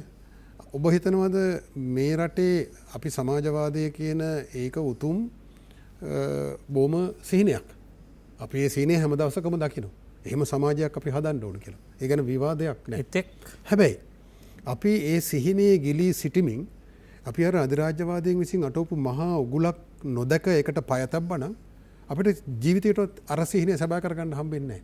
නිකන් හිතන්න එදා 2002 ආරම්භ වෙච්ච ඒ අධිරාජ්‍යවාදී බෙදුම්වාදී මෙහෙයුම සටන් විරාම ගිවිසුම හා මම නැවත ඒ උදාහරණ ගන්නේ අපි ඒ සටන පෙරදුනා නම් අද අපි සුඩානය වගේ දෙකට බෙදලා බල්ලෝ බලල්ලෝ වගේ මරා ගන්නවා. ඒතර සිංහල දෙමළ මුස්ලිම් හැටියට ඉස්ලාම් අන්තවාදයේ ප්‍රචලිත කිරීමෙන් අවසානයේ සිද්ධ වෙන්නේ ඒක. මේක ඇතුලේ බල්ලෝ බලල්ලෝ වගේ මරා ගන්න ජාතියකට පුළුවන් ද සමාජවාදය ගොඩනගන්න? අර කියන ප්‍රාග්ධන හිමියා සමග ගැටුමෙන් ජයග්‍රහණය කරන්න පුළුවන්ද? බෑ. ඉතින් ඒ නිසා මෙන්න මේ පරස්පරය තේරුම් ගැනීම තුළ තමයි අපිට මේ සටන මේක ජයග්‍රහණයෙන් කෙලවරනවා කියන එක ගැන නෙමෙයි මම මේ කියන්නේ. ඉතා කෙටි කාලීනව මේක සදාතනික සටනක්. හැබැයි ජයග්‍රහණයේ දෙස බලාගෙන සතුටින් කරන්න පුළුවන් වෙන සටනක් බවට පත් වෙන්නේ අර කියන බෙදීම් ගැන අවබෝධයක් අපි ඇති කරගත්තොත් විතරයි. දිනපතා ඔබටත් කිසියම් සටනක් තියෙනවා මේ හැමදාම හැම මොහොතකම ඒ සටන අපේ ජීවිතයෙන් අපි කරමින් ඉන්නවා. ඒ ඔබ හුදු අර එළිය හදලා තියෙනවා මේ ජීවත් වීමේ සටනක් තියෙනවා. ඒ තමයි මේ කන්න බොන්න ටිකක් හොයාගන්න නැත්නම් ළමයා පාසලකට දාගන්න. ඒ හැමතැනම සටන් කියලා ඔබ අර්ථ ගන්නමින් ඉන්නවා. හැබැයි සටන බවට පත් වෙන්නේ තමන්ගේ විමුක්ති සටන කියන කාරණේ. තමන්ගේ නිදහස් සටන කියන කාරණේ. නව නිදහස් සටන කියන තැනට අපේ චින්තනය අපි වර්ධනය කරගන්න අවශ්‍යයි. අපේ සිතීම දියුණු කරගන්න අවශ්‍යයි. එහෙමත් නැත්නම් අපි කෙනෙකුට හිතෙන්න පුළුවන් හැම තැනම පුංචි සටන් කියලා තියෙනවා. හැබැයි මේ වගේ සැබෑ අර්ථය හොයාගෙන යන්න වෙනවා. අපි ගිහිල්ලා යන අවසන් විරාමයට රැඳෙන්න. අපි බලමු මොකද්ද අපිට මේ ආණ්ඩුවත් එක්ක කරන්න තියෙන සටන ඒගොල්ලෝ ජනතාව හැටියට කියලා. ඔබ නැවතත් නිනාද සජීවී සංවාදයේ සමගයි අවසන් මිනිත්තු කීපයයි ගත වෙන්නේ. අපේ වෛද්‍ය සුමිත් වන්නියාරිච්චි මහත්මයා ළඟට එන්නේ. අර නිරන්තර සටනක් අපිට තියෙනවා. අපි ඇමතුමකට ගිහිල්ලා මෙන්නම්. සරත් මහත්මයා කඩවල ඉදිරියෙන් අයබෝන ඔබට. අයබෝන් මේ නිනාද වැඩකරන ඉස්තිතිවන්ත වෙනවා. අපේ වසන්ත බණ්ඩාර මහත්තයා කිව්වාගේ උගක් අද සාර හොඳ අදහසක් අපිට දෙදරාගම අපිට ලැබුණා. ඉතින් එතුමා කියපු අර මේ නිදහසට කොටි දීම හරි වැදගත් මහත්තයා. ඒක තමයි අපිට තියෙන ලොකුම ප්‍රශ්නේ. මගේ අදහස මහත්තයා මෙතන අපිට ඕනේ මේ අපිට මේකට දැන් අපි පළවෙනි චීවර කොහොමද තියන්නේ කියන එක මහත්තයා. මොකද මම දකින්නේ මේ අපේ දැන් අපිට පුළුවන් නිදහස් විනේද මහත්තයා පොඩ්ඩක් ඔබතුමාලා පායකෝ ගම්වල ඇවිදලා බැලුවොත් මිනිස්සු හුඟක් වැඩ කරනවා මහත්තයා. මොකද මිනිස්සුන්ට නිදහස ගැන හිතන්නවත් වෙලාවක් නැහැ. තේරෙම වැඩ පොල්ල බලන්න ඕන නම් දැන් අපි උනත් එදා දවසේ වැඩ කරන්න ඕන. නැත්නම් පහුවදා කොහොමද අපි ජීවත් වෙන්නේ කියන ප්‍රශ්නේ අපිට තියෙන්නේ. ඉතින් ඔය මං කියන්නේ එක්තරා 500ක් තමයි ඔක සමරන්නේ කියන එක තමයි මගේ ඔබතුමාත් එක පැහැදිලි කරලා කියන්න උන අදහස දැන් අපි වස්තුවකට තමයි පැහැදිලි කරුවා. ඉතින් එතන තියෙන අනිත් එක මම කියන්නේ මේ සංස්කෘතිය සහ මේ ඉතිහාසය කියන එක මහත්තයා අපි ඕන තැනින් අල්ලගන්නේ නැහැ කියන එක මම දකින්නේ. මොකද එදා අපේ ඉතිහාසය අපි පොත්වලින් විතර අපි ඉගෙනගත්තු දේ. මොකද ඉතිහාසය අපේ මිනිස්සු වැඩ කරපු ජාතියක් මහත්තයා. දැන් අපි දකින්න දේවල් බලනකොට සීගිරිය හැමදෙස්සම බලපුවාම මිනිස්සු වැඩ කරලා තියෙනවා. ඉතින් අපි ඒක අද කම්මැලි ජාතියක් බවට පත් කරලා තියෙනවා. මේ පොතේ ගුරුවරයාගේ ඉතිහාසයක් ගැන විතරක් කියලා අපි වැඩ කරන්නේ නැති ජාතියක් බවට පත් වෙලා තියෙන එක තමයි මම කියන්නේ. ඒක මොකද අපි දුප්පත් වෙන්න වෙන්න තමයි අපි ලෝකේ සමාගමකට යට වෙන්නේ මහත්තයා. ඒක තමයි අපිට වෙලා තියෙන දේ. ඒක ඔබතුමාලා පොඩ්ඩක් කියන අපි එතනින් පටන් ගත්තොත් ඒක ලේසි නේද කියන එකයි මගේ අදහස. බොහොම ස්තුතියි මහත්තයා. බොහොම ස්තුතියි ඔබතුමන්ට 066 22 අපේ වෛද්‍ය සුමිත් වන්නියාරිච්චි මේ සංකල්ප එක දේවල් තේරෙනවා. දැන් අපි දැක්ක ඉදිරියේදී නිදහස් දවසට නිවාඩුවකුත් දෙනවා. ඒක නිවාඩු දවසේ අර්ථය අපිට නිදහස ඉන්න පුළුවන්. 365ටම මේ නිදහස නැත්නම් නිවාඩුව අනුමත කරගත්තොත් අපි වසරක් නිදහස් වුණා වගේ වෙයි. හැබැයි මේ වැඩ කරනවා. වැඩ කිරීමේ ලාභය යන්නේ කාටද? දැන් මේ සමාජ ආකෘතියේ තියෙනවනේ කිසියම් ලක්ෂණ ටික. ඒ ලක්ෂණ ටික අපිට මේ කිසියම් ප්‍රතිසංස්කරණය කරලා මේ නිදහසක් වෙනුවෙන් සමාජයේ ප්‍රතිව්‍යුහගත කරන්න මොකද්ද කරන්න දෙන්නේ? මම කියන්නේ මේ ලංකා සමාජය පිළිබඳව. අපි දැන් ඉන්නේ අපේ සුබ සාධන රාජ්‍යයක් ඇතුළේ ඉන්නේ. සමහර රටවල් වගේ නෙමෙයි. රාජ්‍යයට වගකීමක් තියෙනවා ජනතාවට බොහෝ දේවල් ඉටු කිරීමට. ඒ නිසා අපි රජයේ පිටවෙන්නේ අපි ඡන්දෙ දීලා තියෙනවා. අලුතෙන්ම ඡන්දෙ දීලා අපි අලුත් බලාපොරොත්තු සහිත ආණ්ඩුවක් පිට කර තියෙනවා. ඔව් දැන් සංස්කෘතික ගැන කඩවල ගෙදරින් මහත්මයා කියපුවාම දැන් එතුමා වැඩ කරන්න ඕනේ. ඔබතුමා කියනවා දාට නිවාඩු දවස. කාටද නිවාඩු තියෙන්නේ? රාජ්‍ය සේවකයාට නිවාඩු තියෙනවා. හරිද? එතකොට මොනවාද මේ ඔෆිෂන් මේ මොනවාද ෂොප් ඇට් එකේ යටතේ තියෙන අයට නැහැ. හරිද? සමහර අයට. ඒ කියන්නේ වාණිජ්‍යමය වශයෙන් තියෙන තැන් වල නැහැ. ඒතර රාජ්‍ය සේවකයන්ට තියෙනවා. බැංකුව වලට තියෙනවා. දැන් අනිත් අයට නැහැ. කුඹුරු කොටන මිනිහට නැහැ. අර කිව්වා වගේ වැඩ කරන්න ඕන. ඒතර දැන් මේ නිදහස කියලා වෙලා නිවාඩු කියලා තියාගෙන ඉන්නේ. ඉතින් රාජ්‍ය කියන පද්ධතියේ අයිතිකාරයොන්ට මේ සිස්ටම් එක හැන්ඩල් කරන කට්ටියට විතරයි. අනිත් අයට එහෙම කියලා එකක් නැහැ. නේ? ඒතොර මේ වැඩ කරන්න ඕන ජීවත් වෙන්න ඕන කියලා එතුමා දැන් කිව්වේ. ඒතර ඒක තුල අපි කවුරුත් තේරුම් ගන්න ඕන ඔබතුමා කිව්වා වගේ මේ අපි මෙතෙක් කතා කරපු දේ මේක මූලික වශයෙන් ඇයි මේක මෙහෙම වෙලා තියෙන්නේ නිදහසල මේ අධිරාජ්‍යවාදී මේ වශයෙන් මේ අපි මේ කතා කරන ලාභය සඳහා වැඩ කරන කතිපදාධිකාරීත්වය හදාගත්තු සමාගම් සහ රාජ්‍යම් විසින් අනිත්‍ය යටත් කරගෙන මේ කරන ක්‍රියාවලිය තුළනේ මේ නිදහස නැතු වෙන්නේ. අපි මේ කතා කරපු ඩොමීනියන් තත්ත්වයට ඒ ඉස්සල යටත් කරපු කට්ටියත් අද අපි කතා කරන නියෝ ලිබරලිසම් එක ගැනත් කතා කරුවා මේක කරන්නේ අපේ මෙතනින් එහා ඉන්න මේ වෙළඳපොළ අධිරාජ්‍යයේ කට්ටියනේ. එහෙමනම් ඉස්සලා මේක තේරුම් ගන්න ඕන. එහෙම නැතුව මේ පොඩි කෑල්ලකට කෑ ගහලා ඕක විතරනේ. එහෙම නැත්තම් මේ අපිට තමා මේක කරන්න පුළුවන් වෙන්නේ සමාජවාදය තමා හදන්න වෙන්නේ කොමියුනිසම් එක තමා මේකට උත්තරේ. ඒකට අපිට බලයට එනකන් ඒකට තියෙන්නේ පේටන්සි අපිට විතරයි ෆයිට් කරන්න. ඒක නිසා මේක මහා වහගත්තු ගහක් නම් ගහ මුළු පිටේම උගුල්ලා දානවා මේ එහෙම පැලස්තර කරලා වැඩක් නැහැ කියලා එහෙම කියන කට්ටියක් ඉන්නවා. එහෙම කරන්න පුළුවන් නම් හොඳයි. එහෙම කරන්න හම්බෙන්නේ නැහැ. අර මේක ඒ තරම් විශාලයි. මේක ඒ තරම් ශක්තිමත්. මේක ඒ තරම්ම බුවල්ෙක්ව අහගෙන ඉන්නේ. කියන්නේ අපේ ජීවිත කාලය තුල සමහරට මේක කරන්න හම්බෙන්නේ නැහැ. අපේ දරුවන්ගේ කටත් කරන්න මේක අර මෙතුමා කිව්වා වගේ අනවරත අරගලයක්. මේකෙන් ජයග්‍රහණ සහ පසුබැසීම් දෙකම තියෙනවා. ඒක තුළ තමයි මේක ජීවත් වැඩි මහන්සි වුණොත් වැඩි ජයග්‍රහණ ගන්න පුළුවන්. ගන්න පුළුවන් මේක තේරුම් අරගෙන. එතකොට ගහක පිළිලයක් වගේ නම් තියෙන ඉස්සලා අතු කපන්න වෙයි. හැබැයි අතු කපනකොට තව තවත් දලුලනවා ඇති. හැබැයි එහෙම කරලා තමයි මේක ජීවත් වෙන්නේ. දවසක මේක තුල ශක්තිමත් වුණාම මේක තේරුම් ගත්තා සමස්ත ජනතාව ලෝක ජනතාව සමස්ත මිනිසු තේරුම් ගන්න බහුතරයක් මේකට විරුද්ධව වැඩ කටයුතු කරනකොට ඔය කියන ගහ ගලවන්න පුළුවන් වෙයි. ඒ විදිහට මේක ඉස්සලා තේරුම් අරගෙන ඉන්න ඕන. තමන්ගේ කොටස තමන් කරන්න. තමන් මේක අපිට අපි බෞද්ධ වශයෙන් අපිට සිහිනුවණින් ඉන්න බෑනේ. සම්මා සතියෙන් තියෙන්න බෑ. ඒතර මේක තේරුම් ගන්න ඕන. මේක දිගපල්ල තේරුම් ගන්න ඕන. ඒතර මේක හේතුව අපි බලනවා. ඒතර තමයි අපි ඵලය ලබා ගන්න පුළුවන් වෙන්නේ. ඒතර මේක හේතුඵල ධර්මයේ කොටසක් නේ. ඒතර එතෙන්ට අපි යන්න ඕන. එහෙම නැතුව අපි මේ අඳුරේ අතපත ගන්න මේ අර අන්ධයෝ කට්ටියක් එකතුලා අලියා ගැන පැහැදිලි කෙරුවා වගේ අපි මේ කෑලි අල්ලගෙන කතා කරන්නේ නෑ. මේ ඉන්නේ අලියෙක් කියලා කියන්න පුළුවන් වෙන්නේ අර අපි කියන බර්ඩ්ස් අයි view එකෙන් කියන්නේ උඩ ඉඳන් බලලා දකින්න පුළුවන් විදිහට ඒ විදිහට මිනිස්සු ඥානනය වෙන්න ඕන. එහෙම වෙච්ච දාට තමයි මේක ටිකෙන් හරි මේකෙන් බේරෙන්න මිනිස්සුන්ට මේකෙන් විමුක්තිය ලබා ගන්න පුළුවන් වෙන්නේ. ඔව් ඉතින් මේ කවදාවත් පෙරලෙන්නේ නැහැ කියලා අපිට ගොර නින්දකට ආපහු යන්න පුළුවන් පෙරළුණු දවසට අපි ඒක භුක්ති විඳින්න කියලා. හැබැයි නිරන්තර අර්ගලයකින් තොරව අර්ගලයකින් මේක කුඩා කරගන්න පුළුවන් කියන බව පැහැදිලි. ඒතකොට වසන්ත බණ්ඩාර මහත්මයා දැන් අපිට දැන් තියෙන්නේ මේ නව නිදහස් සටන කියන එක නව රජය සහ නව රාජ්‍ය ප්‍රතිපත්තිත් එක්ක කොහොමද මේක ඒකාබද්ධ කරන්න පුළුවන්ද? එහෙම අපි දුටුවා ජාතික අභිමානය, දේශීයත්වය, දේශීය ආර්ථිකය, දේශීය සංස්කෘතිය, දේශීය අපට ආවේනික මේ සියල්ල පිළිබඳව කිසියම් වූ අල්පමාත්‍රික හීන දැක්කා උදවිය 69 ලක්ෂයක ජනතා බලාපොරොත්තුවක් අභියසයි අපි මේ තාම ඉන්නේ. එතකොට අපිට මේ සැබෑ සතුරා අපිට තියෙන ආණ්ඩුව නෙමෙයි පැහැදිලිවම දන්නවා කිසියම් ක්‍රමයක්. මේ ක්‍රමයට එරෙහිව ආණ්ඩුවත් සංවිධානය කරන මහජනයා සංවිධානය කරගෙන කොහොමද සටන් බීම ශක්තිමත් කරගන්නේ? ඒකට අපි කොහොමද මේ ප්‍රායෝගික ප්‍රවේශයක් ගන්න ඉදිරියේදී?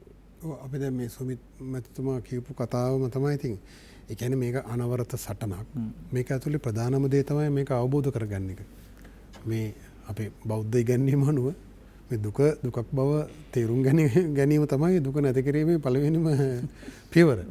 ඒතර මේක අමාරු කාර්යයක්. මේක එක මට්ටම් වලින් සමාජගත කරන්න මේ අවශ්‍යයි. ඉතින් මේ සංවාදයත් නිරන්තර සටන ඇතුලේ තමයි අපි ඉගෙන ගන්න. සටන ඇතුලේ තමයි සංවාදය සිදු වෙන්නේ. ඉතින් ඒක අර කියන ඒකපාර්ශ්වීය කරන දෙයක් නෙවෙයි. සතුරා සමග නිරන්තර සතුරා විසින් අපිව යටත් කර තබා ගැනීම සඳහා අපේ ඔළුව අවුල් කරන්න, අපේ මතවාද අවුල් කරන්න, අපි මේ සත්‍ය මේ නග්න සත්‍යය තේරුම් ගැනීම වළක්වන්න, ඒකට වෙන පැහැදිලි කිරීම දෙන්න. ඒ ආදී විවිධ ක්‍රියාන්විතයක් තියෙනවා. ඒ ක්‍රියාන්විතය ඇතුලේ තමයි අපි මේ කතා කරන්නේ. මාර කිව්වේ අර ඉස්සෙල්ලා දැන් අධිරාජ්‍යවාදීන් ඒ භාවිතා කරන උපක්‍රම හරිම සූක්ෂමයි කියලා. දැන් හිතන්න ඔවුන් ලෝකයේ 40 මේ 1950 දශකයේ වෙනකොට ඔවුන් නිදහස ලබා දුන් රාජ්‍ය අර නව යටත් විජිතකරණයට පවත්වාගෙන යන්න ඔවුන් ආයතන පද්ධතියක් හදනවා. ලෝක බැංකුව, එක්සත් ජාතික සංවිධානය, ලෝක වෙළඳ සංවිධානය, ආසියානු සංවර්ධන බැංකුව. එතකොට මෙන්න මේ මහා පොදු ගෝලීය බහුපාර්ශ්වීය ආයතන පද්ධතියක් යොදා ගන්නවා එක පැත්තකින්. හරි. ඒ වගේ තියෙන මූල්‍ය උපාංග ඇමතුමකට යන්න පොඩි අවස්ථාවක් දෙන්න. අපි ගම්පහට යනවා. ප්‍රසාද් මහත්මයා ඔබ ඉන්නවා අපිට දුරකථන ඔස්සේ. අයිබෝන් ඔබට. අයිබෝන්. ඔව්. අයිබෝන්. අයිබෝන් සම්පත් මහත්මයා. ඔව්. ඔව්. මගේ ප්‍රශ්නේ මෙහිමයි. මම ගැටලුව ඉදිරිපත් කරන්න කලින් යෝජනාවක් ඉදිරිපත් කරනවා. ඒ තමයි අපේ රටේ මේ ප්‍රශ්නවලට මූලිකම හැරවුම් ලක්ෂය හැටියට මා දකින්නේ 1505. මම දන්නවා වසන්ත බණ්ඩාර අපේ ડોક્ટર වසන්ත බණ්ඩාර මහත්තයාත් මේ ගැන දේශීයත්වයේ ගරු කරන මහත්මයෙක් හැටියට මම ඔබතුමාට තමයි මේ ප්‍රශ්නේ යොමු කරන්නේ. 1505න් පස්සේ අපි මේ රටේ ක්‍රියාත්මක කරගෙන ආපු ක්‍රමවේද සියල්ලම හැරවුම් ලක්ෂය හැටියට අපි බටහිර කර්මයේ ජනතු වෙන්නේ එතන ඉඳලා. එතකොට අපි අනිවාර්යයෙන්ම බෞද්ධ සංස්කෘතිය යටතේ අපි ඊටාත්ම සංයමයකින් කටයුතු කරපු වර්ගයක්, ජාති වර්ගයක්. එතකොට මේ වෙනකොට 1505න් පස්සේ අපි මේ අත්විඳින සියලුම විහාර අපිට බලහත්කාරයෙන් පැටවුවට පස්සේ තමයි මේක වෙනස් වෙන්නේ. අද අපි ඒක තීව්‍ර වෙනවා 1818 වෙනකොට. ඉංග්‍රීසියෙන් යටත් වුණාට පස්සේ. එතන ඉඳලා අපි දැන් අදහන බුද්ධ ආගම, ප්‍රසාංගික බුදුදහම, ඊළඟට අපි අධ්‍යාපනය, ඊළඟට අපේ ආර්ථික රටාව, අපේ සමාජීය කටයුතු සියල්ලම ඒ වමනා එපාකම් යටතේ තමයි සිද්ධ වුනේ. එතකොට අපි මේ කතා කරන නිදහස අදට අපිට බලහත්කාරයෙන් පටවපු නිදහසක් නිසා අපි අත්විඳින නිදහසක් නෙවෙයි. ඔව්. එහෙම මම කියන්නේ ඒ අධ්‍යාපන ක්‍රම නිසාම අපේ පන්තිය අපි හදාගෙන ඊළඟට අපේ පරිපාලන නීති රටා නිසාම අපි පන්තිය හදාගෙන තියෙනවා. එතකොට මේ රටේ නීති පද්ධතිය තුලම සමාජ අසාධාරණය තුල සිද්ධ වෙනවා. ඔව්. මේකෙන් ගැලවෙන්නද අපි සැබෑ නිදහස සොයාගෙන යනවා නම් මම හිතන්නේ මේ ක්‍රමවේද සම්පූර්ණ මේකෙන් ගලවා ඉවත් කරන්න බැරිද කියන ප්‍රශ්නේ තමයි මම වසන්ත බණ්ඩාර මහත්මයාගෙන් අහන්නේ. මේ කතා කරන මේ අපි මේ අපි ඔව් පැහැදිලි ප්‍රශ්න. මේ ලිඳ තුල ඉඳගෙනම තමයි අපි මේක හොයන්නේ මේ ප්‍රශ්නෙට. ඔව් බොහොම ස්තුතියි ඔබට. වසන්ත බණ්ඩාර මහත්මයා කාලය ගන්න අවශ්‍ය නැහැ ප්‍රශ්නේ පැහැදිලි. ඔව් එතුමාගේ ප්‍රශ්නය පැහැදිලි. ඉතින් පළමුවෙන් දේ ලිඳෙන් උඩට එන්න ඕනේ. මානසික වහල්භාවයෙන් ගැලවීම කියලා අපි අදහස් කරේ ඒකයි. මේ මානසික වහල්භාවය නැමැති ලිම් පතුලෙන් අපි උඩට එන්න ඕනේ. එකෙන් ගැලවෙන්න ඕනේ. ඊට අදාළ පළමු සටන තියෙන්නේ අපිත් එක්කමයි. හරි. හැබැයි ඒ සටන අපි තනියෙන් ඉවර කරලා අනුසරණ කරනවා කියලා එකක් නැහැ. මේ අපිට එහෙම නිදහසක් අපිට ලැබෙන්නේ නැහැ. අපි හැමදාම මේ සටන් ඇතුලේ ඉන්නේ. හැබැයි පළවෙනි ප්‍රමුඛතම සටන එතුමා කියන එක මම පිළිගන්නවා. මේ මාත් එක්ක සඳහන් කළා. මේ මානසික වහල්භාවය නැමැති ලිම් පතුලෙන් උඩට එන්න ඕනේ. එහෙම බැරි මිනිහට මේ සටන කරන්න බෑ. ඔහු මේකේ ගිලී මිහිදන් වෙලා යනවා. ඔහු ඒක ඇතුලේ ජීවත් වෙනවා තමයි යම් කාලයක්. සත්වයක් ලෙස අර කියපු ජීව විද්‍යාත්මක සත්‍යය ලෙස. ඉතින් ඒක වෙන විවාදයක් නැහැ. මේකේ එහෙම කෙටි පාරක් නැහැ. මේක අපි නිශ්චිත සටන් බිමක් තියෙනවා. අද අපි එකතු වුණා කතා වුණා. ඒක ගහක් කපලා ඉවත් කරනවා වගේ එකක් නෙමෙයි. මේක අනවරත සටනක්. ඒතර මේකේ මග වරද්දවීම පැටලවීම බරපතලයි. ඉතින් ඒක විවිධ සටන් බිම් වල ඒ සටන් අවබෝධ කර ගැනීම තමයි ප්‍රමුඛතම කොන්දේසිය. ඒක අවබෝධ කරගන්න බැරි නම් ඒ සටන් බිමේ අපි පරදිනවා. ප්‍රමුඛතාවය හොයාගන්න බැරි නම් මම පෙරත් කිව්වා ඒත් අපි උගුලේ අමාරුවේ වැටෙනවා. ඒ නිසා මේ අපේ ව්‍යායාමයේ මේක පුළුවන් තරම් විවච්ඡේදනය කරලා මේකේ ගැඹුර තේරුම් ගැනීම මේ සටන් බිම් අවබෝධ කර ගැනීම. මම කියමින් සිටියේ අර අධිරාජ්‍යවාදී ආයතන පද්ධතිය. ඒතර මේ වගේ විවිධ උපාංග පාවිච්චි කරනවා. අපිට ණය මුදලක් දීලා කියනවා මෙන්න මේ විදිහට වෙළඳපොළ නිදහස් කරපන්. මේ විදිහට උඹලගේ වරායක් කොල්ල කණ්ඩ උඹලගේ ඉඩම් කොල්ල කණ්ඩ අවශ්‍ය නීතිය හදලා දීපන්. හරි. එතකොට දැන් පොඩි උදාහරණයක් ගන්නම් මම. දැන් ආසියානු සංවර්ධන බැංකුවෙන් තමයි ඔය කොළඹ වරාය පුරුල් කරන ව්‍යාපෘතියට ණය දෙන්නේ. ඒතර මිලියන 300ක් ණය දීලා අපිට කියනවා උඹලා ඩොලර් මිලියන 100කුත් දාලා දිය කඩනේ හදලා ඒක තමයි අමාරුම වැඩේ. ඒක තමයි වැඩිම වියදම යන ව්‍යාපෘතිය. ඒක රටේ සල්ලි වලින් අපි ණය වෙලා හදනවා. හදලා ඉවරලා කියනවා වරා ඒ දිය කඩනේ ඇතුලේ තියෙන පර්යන්ත තුන පුද්ගලීකරණය කරපන්. කොටස් දීපන් පුද්ගලික අංශයට. අන්න ඒ සම්පත් කොල්ල කණ්ඩ හදලා තියෙන උපාංගය. අපිම තමයි ඒතර අපිට ණය දීලා තමයි මේ වැඩේ ඒකට අවශ්‍ය පදනම සකස් කරන්නේ. ඒතර එතනට අපි තල්ලු වෙන්නේ නැත්තම් එතනට තල්ලු කරන්න තව උපාංග පාවිච්චි කරනවා. මොනවද? මූල්‍යමය උපාංග. පගාව දෙනවා. ඒ ඒජන්තයෝ පත් කරනවා. දැන් අපි දන්නවා දැන් මේ වරාය කේස් එකේදී වරාය මිලදී ගන්න බලාගෙන ඉන්න කොටසක් වරායේ බහුතර කොටස් බහුතර නොවනට අයිතිය ඔවුන් අතට එනවා කළමනාකරන අයිතිය ඒ ගිවිසුම අනුව. ඒතර ඒ අදානි කියන සමාගමේ සේවය කරපු ඒජන්තයෙක් මේ වරාය අධිකාරිය ඇතුළට ගෙලන ලොකුම රස්සාව දෙනවා ඔහුට. හරි. ඒතර ඔහු තමයි එතෙන් සිට අර සමාගමට ඕන ක්‍රියාවලිය මේක ඇතුළේ කරගෙන යන්නේ. එතනට තල්ලු කරන ගිවිසුම් වලට තල්ලු කරන්නේ. ඒතර වරාය අධිකාරිය විසින් මේක සංවර්ධනය කරන්න අවශ්‍ය ක්‍රියාමාර්ග ගන්න එක වළක්වන්නේ ඔහු. පාර වරද්දන්නේ ඔහු.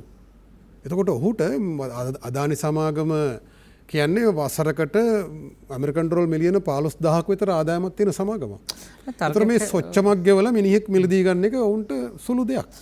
තර්කකැට්ට වසන්ත බණ්ඩාර මහත්තයා මේ නව ගෝලීය සැලසුම් ඇතුලේ ඒ ගෝලීය ආර්ථික ප්‍රවාහයන්ට එකතු වීම සහ ඒවා සමග ගමන් කිරීමට ලෝකයේ ආයෝජකයන් හැම රටකම ඉදිරිපත් වෙලා තියෙන වෙන රටවල තියෙනවා. මේක මේ අලුත් දෙයක් නෙවෙයි.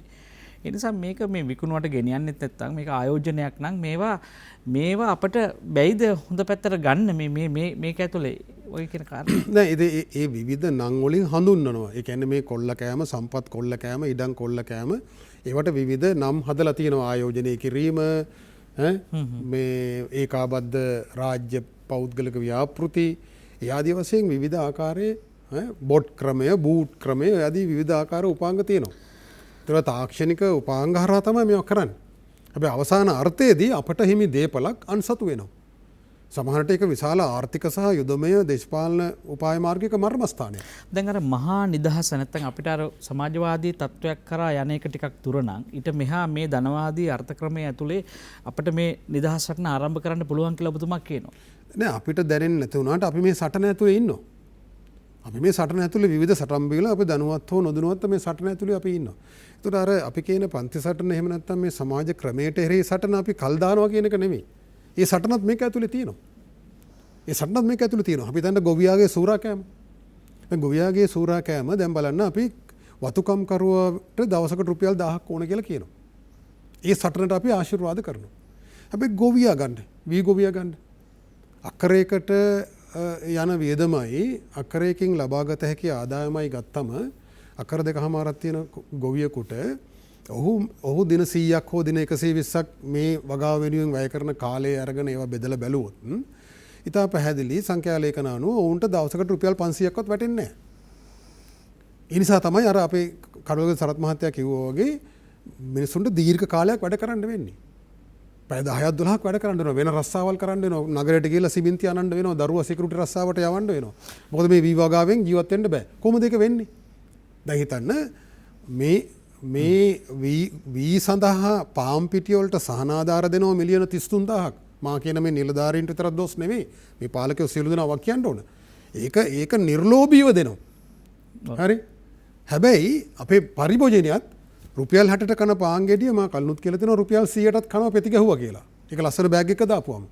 ඒකට කිසි හිතේ අමාරුව ලෝභ කමක් නැහැ. හැබැයි ගොවියට රුපියල් 60ක් ගෙවන්න ඕන.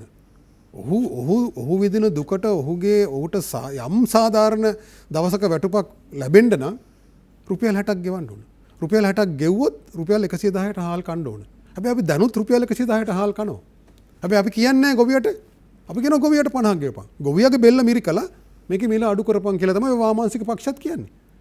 ඒතර මේ පොඩි උදාහරණයක් මම ගත්තේ.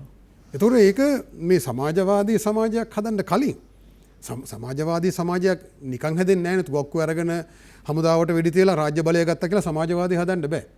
සමාජවාදී හදන්නේ මේ රටේ බහුතර මිනිසුන් ඒ සඳහා පොළඹවා ගැනීමෙන් ඊට කැමැත්ත ගැනීමෙන්. ඒ කැමැත්ත ලැබෙන්නේ සටන් ඇතුලේ. ඒතර මේ කියන ගොවියාගේ සටනත් ගොවියා අසාධාරණ ලෙස සූරා කෑම සහ බහුජාතික සමාගම් වලට සහන දෙන මේ දුෂ්ට ක්‍රමයට එරේ සටන සමාජවාදයට අදාළ සටනක් තමයි. පන්ති සටනේ කොටසක් තමයි. හැබැයි අර කියන පන්ති සටන්කාරයෝ මේ සටන ගන්නෑ. ඔවුන් කියන ගොවියගේ බෙල්ල මිරිකලා කාපන් පාරිභෝගිකයට මිල අඩුවෙන් දීපන් කියලා. අපි එතන තමයි පටල ගැනීම. මිනිත්තුවක් ලබා දෙමු අපේ සුමිත් වනරජ් මහත්මයාට. ඔබ පැහැදිලිව කියනවා මේ නව නිදහස් සටනට අපිට රට හරවන්න පුළුවන් වෙයි කියලා හිතනවද? ඔව්. ඒක මෙතුමා කිව්වාගේ නිරන්තර අරගලයට අපිට සාධනීය කොටසක් මේ කාලය තුල කරන්න පුළුවන්. මම ඉස්සලා කිව්වා වගේ මේක ගැන අවබෝධයෙන් මේ සටනේ ඉන්නවා නම් අපේ කාලය තුල අපි මැරෙන්න ඉස්සලා යම් කරන ටිකත් අපිට සන්තෝෂ වෙන්න පුළුවන්. අපි යමක් මේක සාධනීය ලෙස කෙරුවා කියලා. සැමට මේක තේරුම් ගත්තොත් එහෙම මේ සටන තුල අපි කාටස් ඉන්න වෙනවා. එහෙම වුණොත් විතරයි මේක දිනන්න පුළුවන් වෙන්නේ. දිනන්න කලින් සටනක් තියෙනවා කියලා හිතන්න ඕනේ. සටන කරන්නේ කා සඳහාද කා වෙනුවෙන්ද කවුද සතුරා කියලා වටහා ගන්න වෙනවා. සංවිධානාත්මකව ඊට මූණ දෙන්න නම් මෙහි වපසරිය ගැඹුර එහි තියෙන දිගපළල අපි තේරුම් ගන්න වෙනවා. ඒ සඳහා තමයි සංවාදය අපි ආරම්භ කළේ. මේක මෙතනින් නිමා කරන්න බෑ. සටන නිරන්තරව පවතිනවා වගේම සටනට සාපේක්ෂව සමාජ සංවාදයක් නිරන්තරව වැඩෙන්න ඕන. කිසියම් දවසක සංවාදයේ වර්ධනය කොතැනද එතන තමයි ඒ සමගාමීව සටනත් වැඩෙනවා. ඒ නිසා දේශපාලනිකව බලගන්න වෙන්න සවිඥානික වෙන්න ඔබට අපි ආරයුම් කරනවා. මේ නිදහස් අරගලය එහෙම නැත්නම් ලබන මාස ඊළඟ සතිය අපි හම්බෙනකොට අපි පහු කරලා ඉන්න දවසක්. ඒ නිසා ඊළඟ මෙවර නිදහස් සැමරුම ජාතියේ බලාපොරොත්තු ඉටුවන අනාගත අභියෝග ජයගන්න පුළුවන් ස්වාධීන ස්වෛරී රාජ්‍යයක් ගොඩනැගීමේ සටනට යම් උදව්වක් වෙයි ඒ කරන කතා භාෂා සියල්ල. ඒ නිසා අවසන් කරන්න කැමති අපේ හිත නැවතුණු තැනක් තියෙනවා නිදහස ගැන කතා කරනකොට. මහාචාර්ය සුනිල් ආරියරත්න යන්ගේ පදරුත් වලට ඔස්ටින් මුණසිංහ නදරුත් ලබා දෙමින් විශාරද නන්දා මාලිනී ගායන ගීතයක කොටසක් තියෙනවා. ඒ තමයි ලේ හැලුවෙත් නෑ සුද තරහ වුණෙත් නෑ යන්න ගියෙත් නෑ නොගින් හිටියෙත් නෑ. චුට්ටක් හිතලා බලන්න. ගීතය නිදහසට කලින් හොයාගෙන අහන්න. අපිට රූපමය දසුන් නෑ ඔබට ඔබේ නිර්මාණයට ගේන්න. සමාවන්නේ පිළිබඳව අපි කොහෙද ඉන්නේ තාම නිදහස්ද කියලා හිතන්න. අපි ගිහිල්ලා යන්න කැමතියි. නිදහස් සැමරුම අභියසනාව නිදහස් සටන පිළිබඳව කතා කළ දේශීය ජාතික ව්‍යාපාරයේ ප්‍රධාන ලේකම් වෛද්‍ය වසන්ත බණ්ඩාර මහත්මයා බෙහෙම ස්තුතියි. මව්බිම ලංකා පදනමේ වෛද්‍ය සුමිත් වර්ණාරච්චි මහත්මයා බෙහෙම ස්තුතියි සංවාදයේ පෝෂණය කරාට. ඔබට ජයග්‍රහී අනාගතයක් අපි ප්‍රාර්ථනා කරන්න කැමතියි. අපි සමුගන්නවා ඔබට නිදහස් ප්‍රතිමත් හෙට දවසක්.